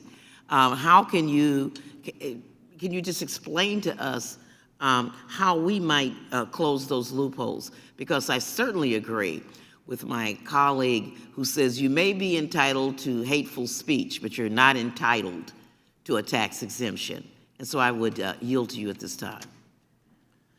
Well, there are two applications for exemption, two forms. One, the so-called long form, requires extensive information about the applicant. It is used by larger, more complex tax-exempt organizations that are just filing for tax-exempt status. It is increasingly less used. It is much more common for organizations to file a very short form that is effectively a registration form. It provides little information beyond the name and address and the current officers. It doesn't require the production of the organizing documents, the articles of incorporation, the bylaws, or any significant financial or operational information. That's on the front end. Most new organizations don't file much to obtain tax-exempt status with the IRS. During the course of the organization's life, it files a Form 990 return, assuming it has sufficient income and assets to trigger that requirement. And there are several versions of the Form 990, a long form and a short form, depending on the size and complexity of the organization. The IRS, to the extent it has information, then reviews the application for exemption. It will review the Form 990s, at least could in theory. The statistical data suggests very few are reviewed. Now, the question you raised about employer identification numbers. In the secondary market. In the secondary market. It is appropriate for an organization to change its name. Organizations do that for a variety of reasons that are perfectly legitimate. It's appropriate for an organization to amend its articles of incorporation, to add new directors, to replace directors. In other words, all the changes that can occur often happen in organizations in the normal course. What is different is when that organization actually goes dormant, when it no longer has any viable activities, perhaps doesn't even have an existing board other than a caretaker who is probably a lawyer or an accountant somewhere, and it just sits on that attorney or accountant's shelf. They file the short Form 990N once every 3 years to keep the IRS from automatically terminating their tax-exempt status for failing to file a return. And it sits there waiting for someone to ask if they can utilize it for their tax-exempt organization, without thus bypassing the application process. And that is what appears to have happened with Mr. Spencer's organization. So, Mr. Chairman, I can see that my time has has expired, but I would commend to this committee that we might look at ways to reform the process of providing it up front, and also to look at this particular loophole. And so I would yield back. Thank you, sir, for that. Very helpful. The young lady from Wisconsin for her suggestion, her recommendation, and for being here. The chair now recognizes for 5 minutes the gentleman from Illinois. Thank you, Mr. Chairman, for holding this hearing to thoughtfully consider ways to address hate and violence. It is important for us to consider how our policies can help reduce hate and violence through any vehicle, any mechanism, any apparatus, any way that we possibly can. I also want to thank all of the witnesses for sharing your experiences and expertise with us. I know the personal loss from gun violence. I know what it feels like to have a loved one whose life was wiped out unnecessarily and for no real apparent reason. And so I thank you for your courage and your advocacy on behalf of all people, and especially those whose lives have been interrupted by violence. Given the fact that gun violence in America is at an epidemic proportion, prominent public health researchers from Harvard and Boston Children's Hospital advocate that we should address gun violence as a public health crisis. And the Cook County Board of Commissioners, where I live, have recently voted on a resolution introduced by one of its commissioners, Dr. Deere, that racism in and of itself is a public health crisis. If we take this perspective, then as part of a comprehensive strategy to reduce hate and gun violence, we need stable revenue to fund violence prevention efforts, serious enforcement of existing gun laws, and gun violence research. These are the lessons from public health successes in addressing tobacco use and drunk driving, which means that the possibilities are not out of reach. There are ways in which we have found successes in changing social behavior and social thinking. Dr. Acosta, you make such a valid point. I'd like for you to re-articulate that all of us are really caught up.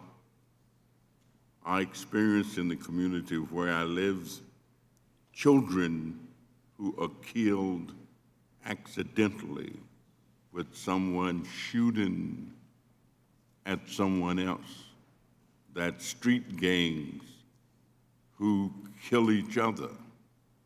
I remember a young lady who performed right here in this building who was shot down by someone shooting at someone else. Could you re-articulate what you said?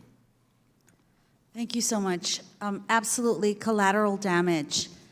That is what we have come to call individuals that are murdered or killed while they were in somebody's way. They may not have been the target of that act of violence, but they happen to be in that space at that time. And we need to be very careful when we look at why we are choosing action or inaction. Because inaction, when you choose inaction at this point, what you're really doing is you're justifying an opportunity for an individual who may never have targeted your group to kill somebody that is from your district, from your community, from your church, because they happen to be somewhere at the wrong place, at the wrong time, and may not have had anything to do with the hate that that person had in their soul. Thank you. Thank you. The chair now recognizes for 5 minutes the gentleman from New York. Thank you, Mr. Chairman. I've listened to the testimony and come here today, not on the Oversight Subcommittee, but as an interested elected official to hear this testimony. And I do believe we are taking action just by having this hearing today. Because to the three here that have suffered so much, know your courage in coming forward has not only moved a needle on many issues, but, for example, just as my colleague from Wisconsin indicated, I did not know what incel was until today's hearing. And I've been inspired in this committee room many years by people such as John Lewis and others, where I stood with John on that bridge. And he inspired me, and many of his colleagues inspired me with the lesson that what often is the best antidote to hate, to violence, to despicable evil is sunshine and the courage to stand up. And that's what you're doing. And so I applaud us taking a look at this issue because we all want to do something. And the trick here, as you heard the testimony and some concern expressed by my colleagues on both sides of the aisle, is that we're dealing with a very difficult constitutional question. And you're potentially looking as a solution when I hear, Mr. Owens, your testimony about what the IRS needs more people and more dollars, is you're looking to empower a government individual, a human being, with the ability to judge what is bad speech, what is good speech. And Mr. Volkov, your testimony very much impacted me also, because to find that balance under the Constitution is extremely difficult, as you articulated. And if we overburden those law-abiding, if I get your testimony correct, those law-abiding tax-exempt organizations, do we not threaten the very good work that 99% of these tax-exempt organizations are engaging in, because we may put them out of business? Many of these charitable organizations are not multi-million-dollar organizations. They are on shoestring budgets. They are pinching pennies to do the public good in their communities. So as we go down this path, I encourage members, and I take the commentary from members today very sincerely, that we better make sure we take a look at those unintended consequences of doing something. And so my question to you is, maybe there's another solution out there that hasn't been discussed, Mr. Owens, is when you talk about the IRS, what technological improvements could the IRS do in this area? You talk about these employer identification numbers that exist out there that aren't monitored. Does that really truly need a human being to review those on a regular basis? Are there not abilities under technological advancements in today to pull out data, to mine data that is out publicly available, and we could implement reforms within the IRS under the existing structure to maximize technology to get at some of this issue that you say the only solution is money and people? Yes, the IRS could, if it had more funding, purchase the computers and the experts in programming to create an electronic flow of data. But ultimately, it will require a human being to analyze that data and make a judgment call. And that's because human beings are the ones that, well, because that judgment call as to, what is a church, what is a religious organization, and what is speech, requires a human being to make that call. That's why we have judges. That's why we have. And Mr. Owens, is that not the fundamental question at hand? Because you're asking a human being to be empowered to make that decision, and that human being would be a government actor. And if that human being disagrees with your point of view of life, isn't that a very dangerous amount of power to put into one person's hands in order to have that person making those fundamental judgment calls? Those sorts of decisions are why we have laws and why we have courts, where people settle their differences peacefully in open debate in front of a judge. If that government power becomes too much, you don't have access to those courts? Well, that's why our democracy is important. And that's why And we are a system of laws. The law enforcement has to be funded, or the system of laws. And that's why democracy is hard and freedom is hard. But we agree with you. We should learn the lessons and bring sunshine to these issues of hate. Because now, I know in cell, I will teach my children to watch out for that hate, watch out for that violence, and I will hopefully spread from here an action that I can take and make productive use of this input. Thank you, Mr. Chairman. Thank you. The chair now recognizes for 5 minutes the gentle lady from Florida. Thank you, Mr. Chairman, for letting me join this timely and emotional hearing.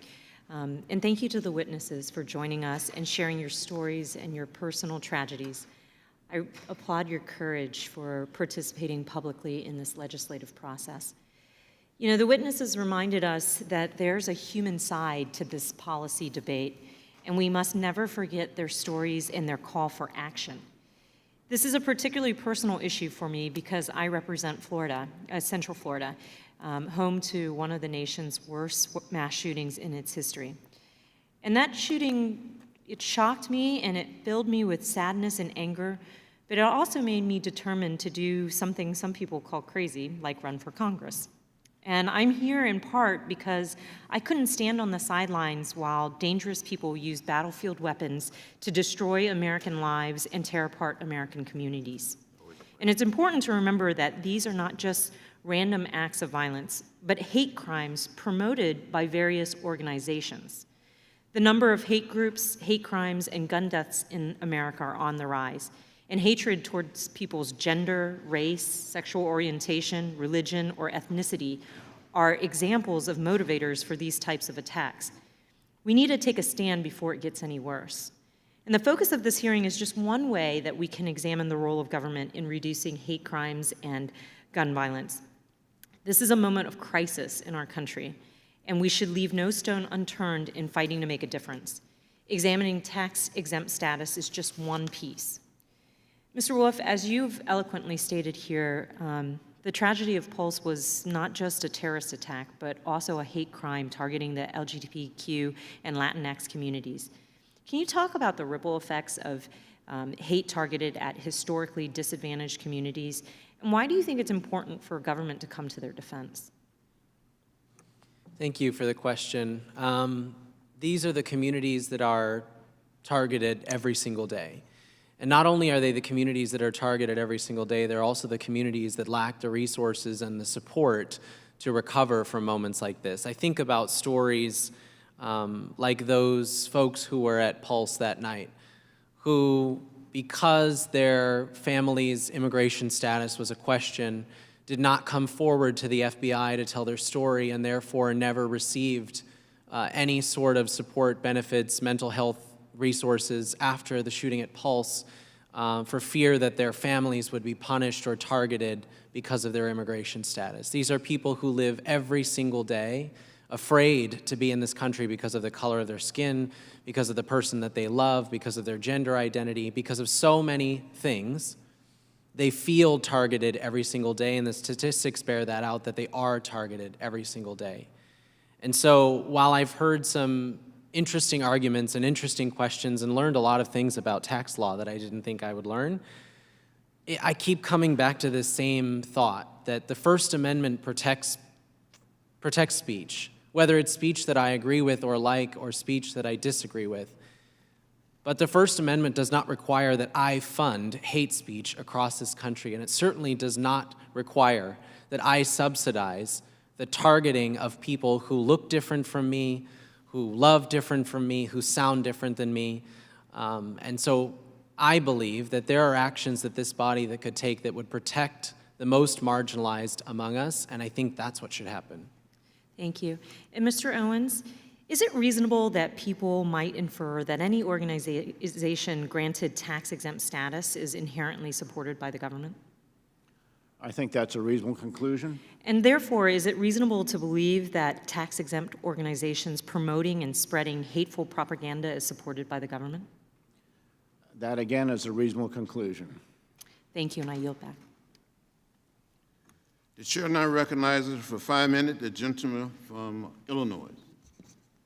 Thank you, Chairman Lewis, for convening this hearing, and I want to thank the witnesses for being here today, for sharing your stories.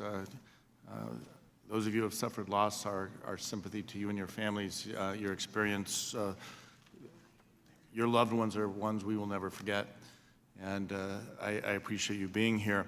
This hearing is an important hearing about how the tax code subsidizes hate. I think if there's a lesson I want to take away from it, is that hate can have no safe harbor in the United States.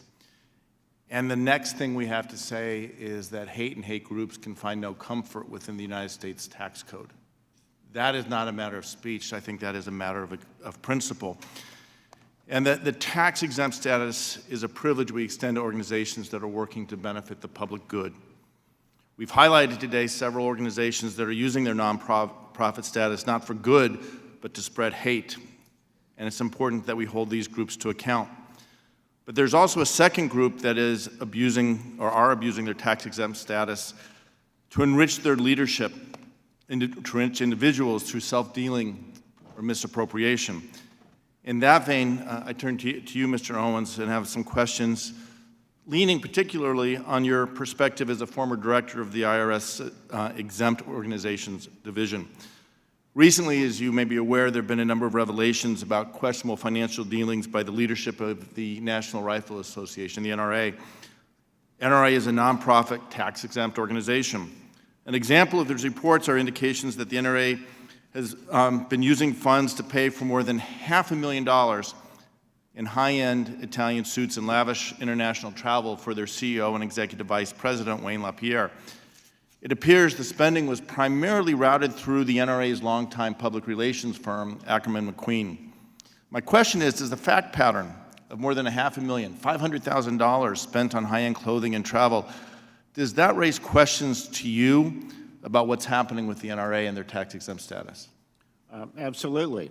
It appears to be the sort of diversion that I actually testified before this committee about 30 years ago regarding, and that is the use of a nonprofit's assets, its income, for the benefit of the people in charge.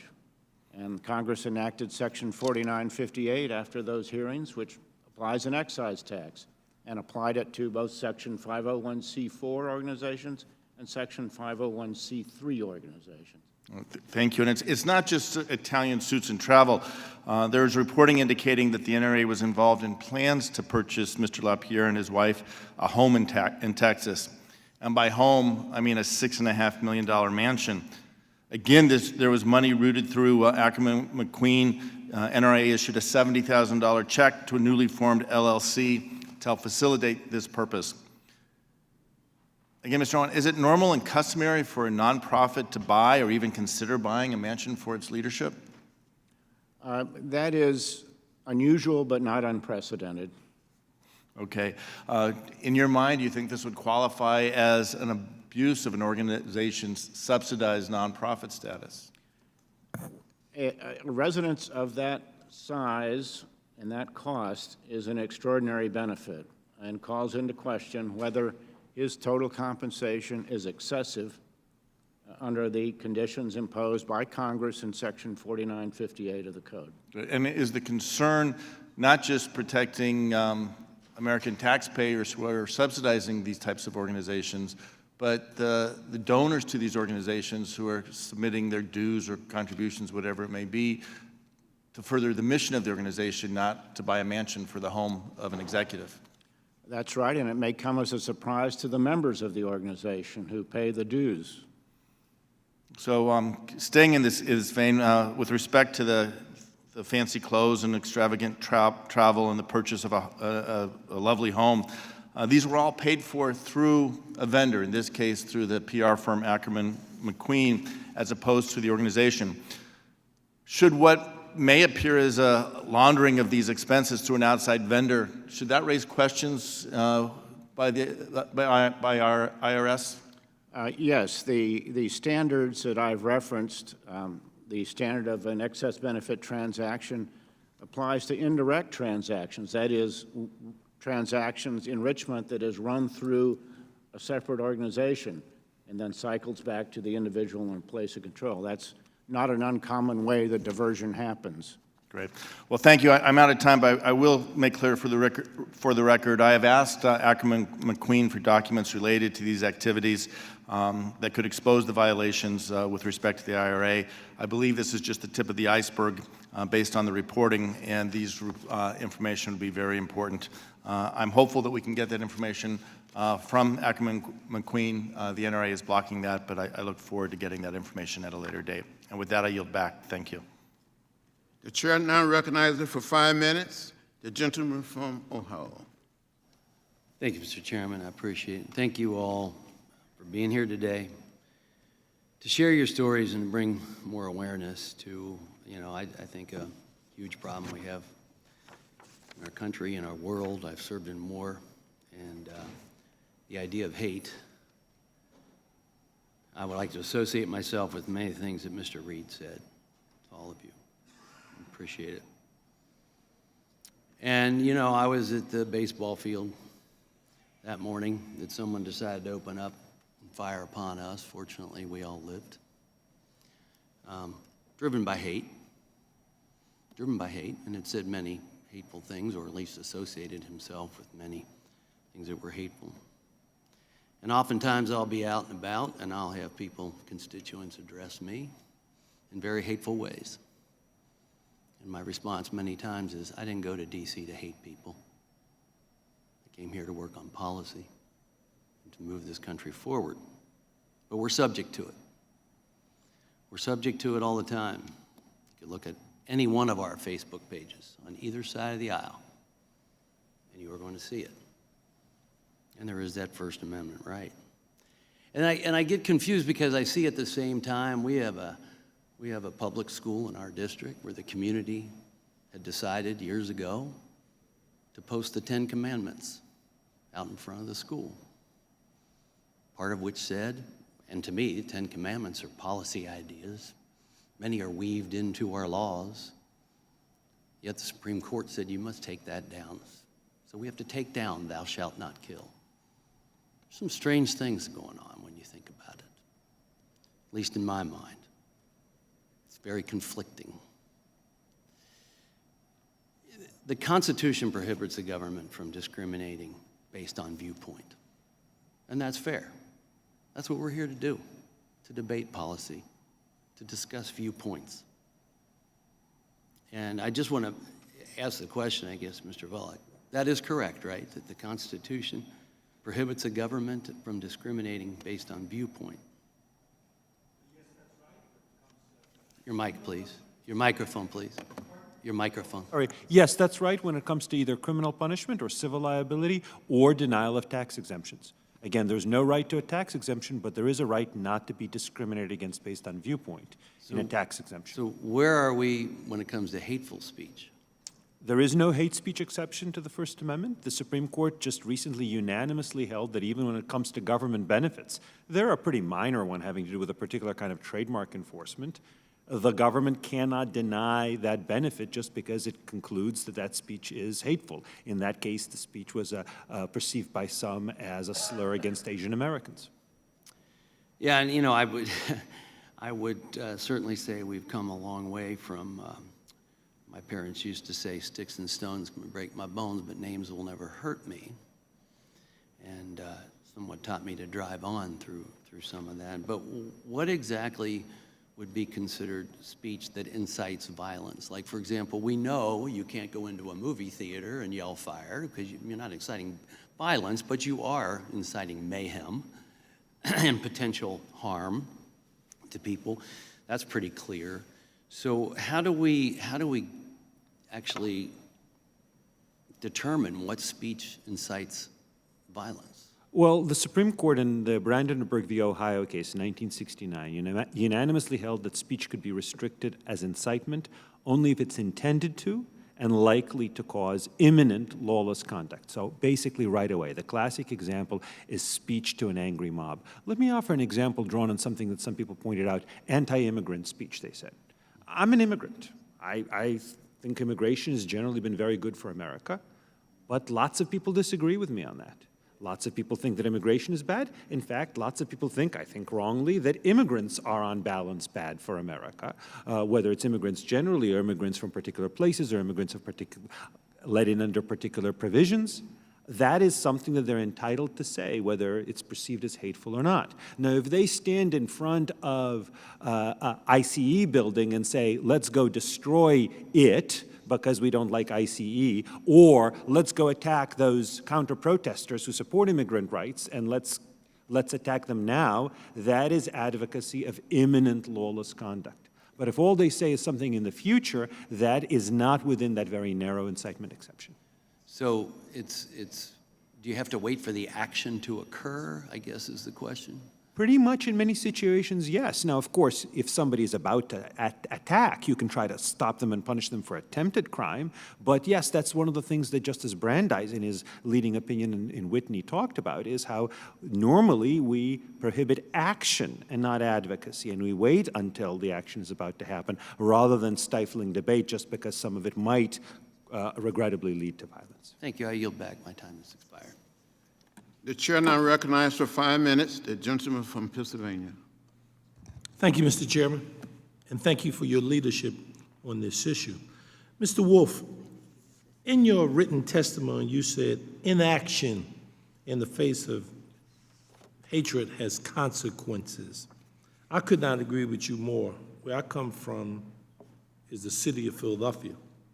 We saw 154 gun-related deaths, 631 overall victims of gun violence in just the 6 months of 2019. We need voices like your testimony to the true cost of inaction to serve as a wake-up call to those in Congress who are dragging their feet. What would you like to say to those members who don't seem to think of it as time to act? Thank you. The time has passed to act. One of the things that I was told in the hours and the days after Pulse was that it was too soon to talk about gun violence. It was too soon to talk about hate. We needed to wait until the funerals were over. We needed to wait until people had calmed down. And that made me angry because for my best friends, Drew and Juan, it was too late to talk about gun violence. It was too late to talk about hatred. For 47 other families who came home to one extra empty chair at the dinner table, it was too late to talk about these things. So to those who continue to hide behind how complicated the law is, how challenging these issues are, and take comfort in sitting around and talking about potentially doing something somewhere down the road, my answer to them is the rest of the country is paying the price today. People in El Paso paid the price. People in Tallahassee paid the price. People in Orlando paid the price. Every day you go into a public space and you hold your breath because if a balloon pops, you're sure it's the last day you'll have on Earth. That should tell you that this country is at a precipice and the time for waiting to take action is far from over. Thank you, Mr. Wolf. Mr. Owens, in your written testimony, you described the IRS mission of collecting revenue as being somewhat contradictory to its administration of the tax laws that apply to tax-exempt organizations. In your view, is there a better or more efficient way to administer laws regarding tax-exempt organizations, or is the IRS the best entity to carry out this function? Well, thank you for that question. I actually have spent a little time thinking about that possibility. One of the things I do is I serve on the board of a Canadian private foundation that's examining that issue in the context of Canada. The Canadian experience and the U.S. experience, the U.K. experience, Australia, New Zealand, all spring from the same common law tradition. Some countries, the United Kingdom and Australia, have a separate charities commission that is a separate entity, separate from the tax collector, whose job is to oversee charities in that country, charities and similar kinds of organizations. That allows for expertise, for focus, to hire the people who can struggle with these very difficult issues of freedom, First Amendment freedoms, it seems like that sort of a model is worth considering. Mr. Chairman, with listening to Mr. Owens, I think that he put some suggestions on the table, particularly something worth pursuing, because I do think, since I've been on this committee, it is a little difficult for all that we ask the IRS to do. The reality of listening to him just now, I think that not just there with, the underfunding and sort of the political aspects of how the IRS has been dealt with. And I've heard that. And if we are truly committed to what Mr. Wolf has said of trying to make this more meaningful than just the discussion, but some results, I think that that's something there we should really consider. So I thank you, Mr. Chairman, for allowing me this opportunity. I yield back. The chair now recognizes for 5 minutes the gentleman from New Jersey, Mr. Pasquale. Thank you, Mr. Chairman. Thank you for putting us together. I want to commend all 5 witnesses today. You're a class act, regardless of what your positions are. But I want the first 3 witnesses to understand it is not your courage which is under the microscope today, nor the courage or members of your family or your friends. Our courage is under the microscope as to what we are going to do about this phenomenon. That's what we are about, and that's what all we are about. So we have to produce. We have to produce. Are you saying, Mr. Volokh, that speech is protected even if there is an incitement to violence, to take up arms, if it is a call to more than a few moments or a few hours into the future, a call for action? Is that what you're saying? That is, I think, what the Supreme Court has said. No, I'm asking what you're saying. Yes, that advocacy of violence at some unspecified future time is protected by the First Amendment, and that's specifically what the court has held in Brandenburg v. Ohio, Hess v. Indiana, and various. Yeah, what I would question is your perception, and this is not meant as a critical statement. I'm not a lawyer. For instance, the ban of Muslims. I read that case very carefully, and the opposition, members of the Supreme Court on that. Did you think that was constitutional? The court sided on that with, its decision to allow the ban of Muslims. So that case involved a ban on entry from a small subset of Muslim countries. Right. Generally, not all countries. Generally speaking, deliberate targeting of people based on religious ideology is just as unconstitutional as political. Right. There is a different rule when it comes to immigration. There's a case called Kleindienst v. Mandel. Right. It says the First Amendment principles generally don't apply when it comes to deciding whom to let into the country. And that's why, for example, there was a case involving a Holocaust denier who was denied access to the country just recently. And, that might have been constitutional, even though it's illegal. It would be unconstitutional to ban Holocaust denial by Americans. Now, you cited in your testimony the Christian Legal Society. And you say that the court made very clear in that particular case the decision that happened that day continues the court's tradition of protecting the freedom to express the thought that we hate. I thought that was a good example that you picked out. Let me say this. I've got some examples from hate groups, and I'd like your opinion of it. Sure. The National Policy Institute, you ever heard of that? I'd heard of Mr. Spencer. I had not heard of that group by its name until today. The president of that group is a Richard Spencer, and whose mission is to preserve the heritage, the identity, and the future of people of European descent. Right. Is that you? I am, although since I'm a Jew, I think he would That's me. not include me in that So category. we're in the good guys, and around the world. That's what he believes. The rest, who knows? How about the American Border Patrol? You ever heard of them? Are those one of the groups that tries to stop illegal entry into the U.S.? Exactly. Well, their advocacy would be constitutionally protected. Physical actions on their part might very well be criminally punishable. They found there is a Glenn Spencer of no relationship. He's called Mexicans a cultural cancer with a secret plan to take over the American Southwest. I didn't know that. Maybe you knew that they were trying to take over the Southwest. How about the American Family Association? You ever hear of them? You know, all those names blend into one. I'm not sure that I've heard. I've They heard do of for other me groups. that are also. similar. Pardon? They do for Right. me also. But all three of these organizations, that's the only tip of the iceberg here, all three of these organizations are protected. Yes, All three of these organizations, my tax money goes to.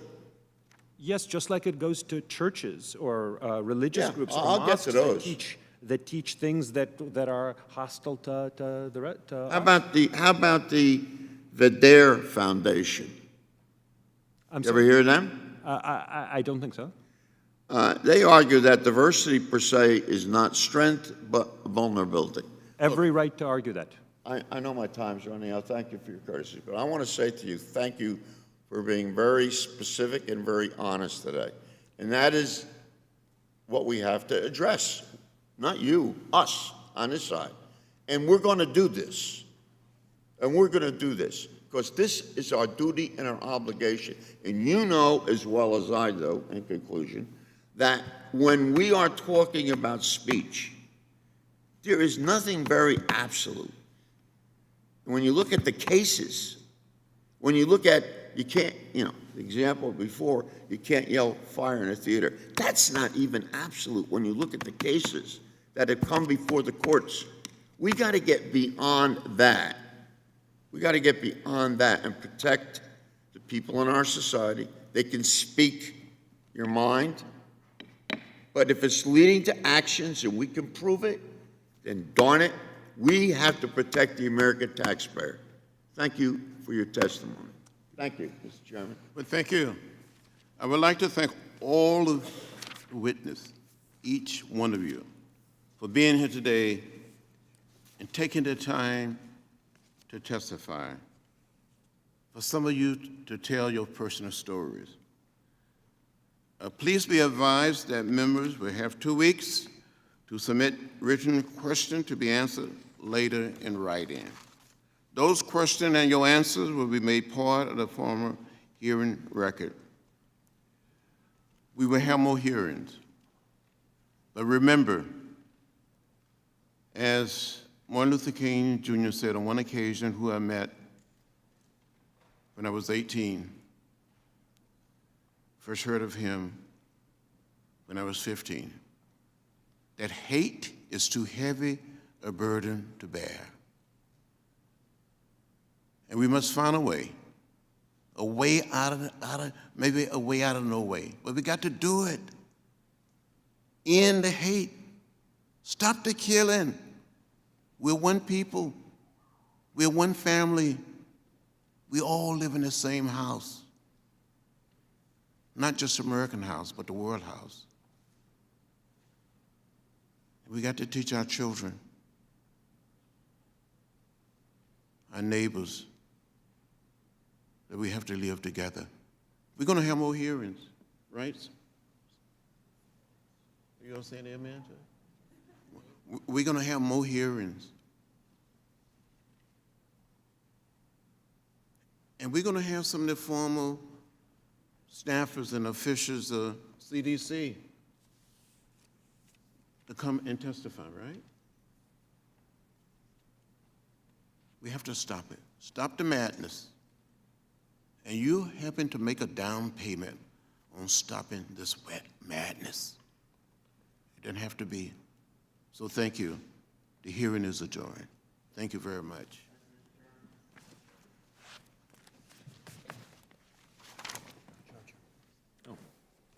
All right.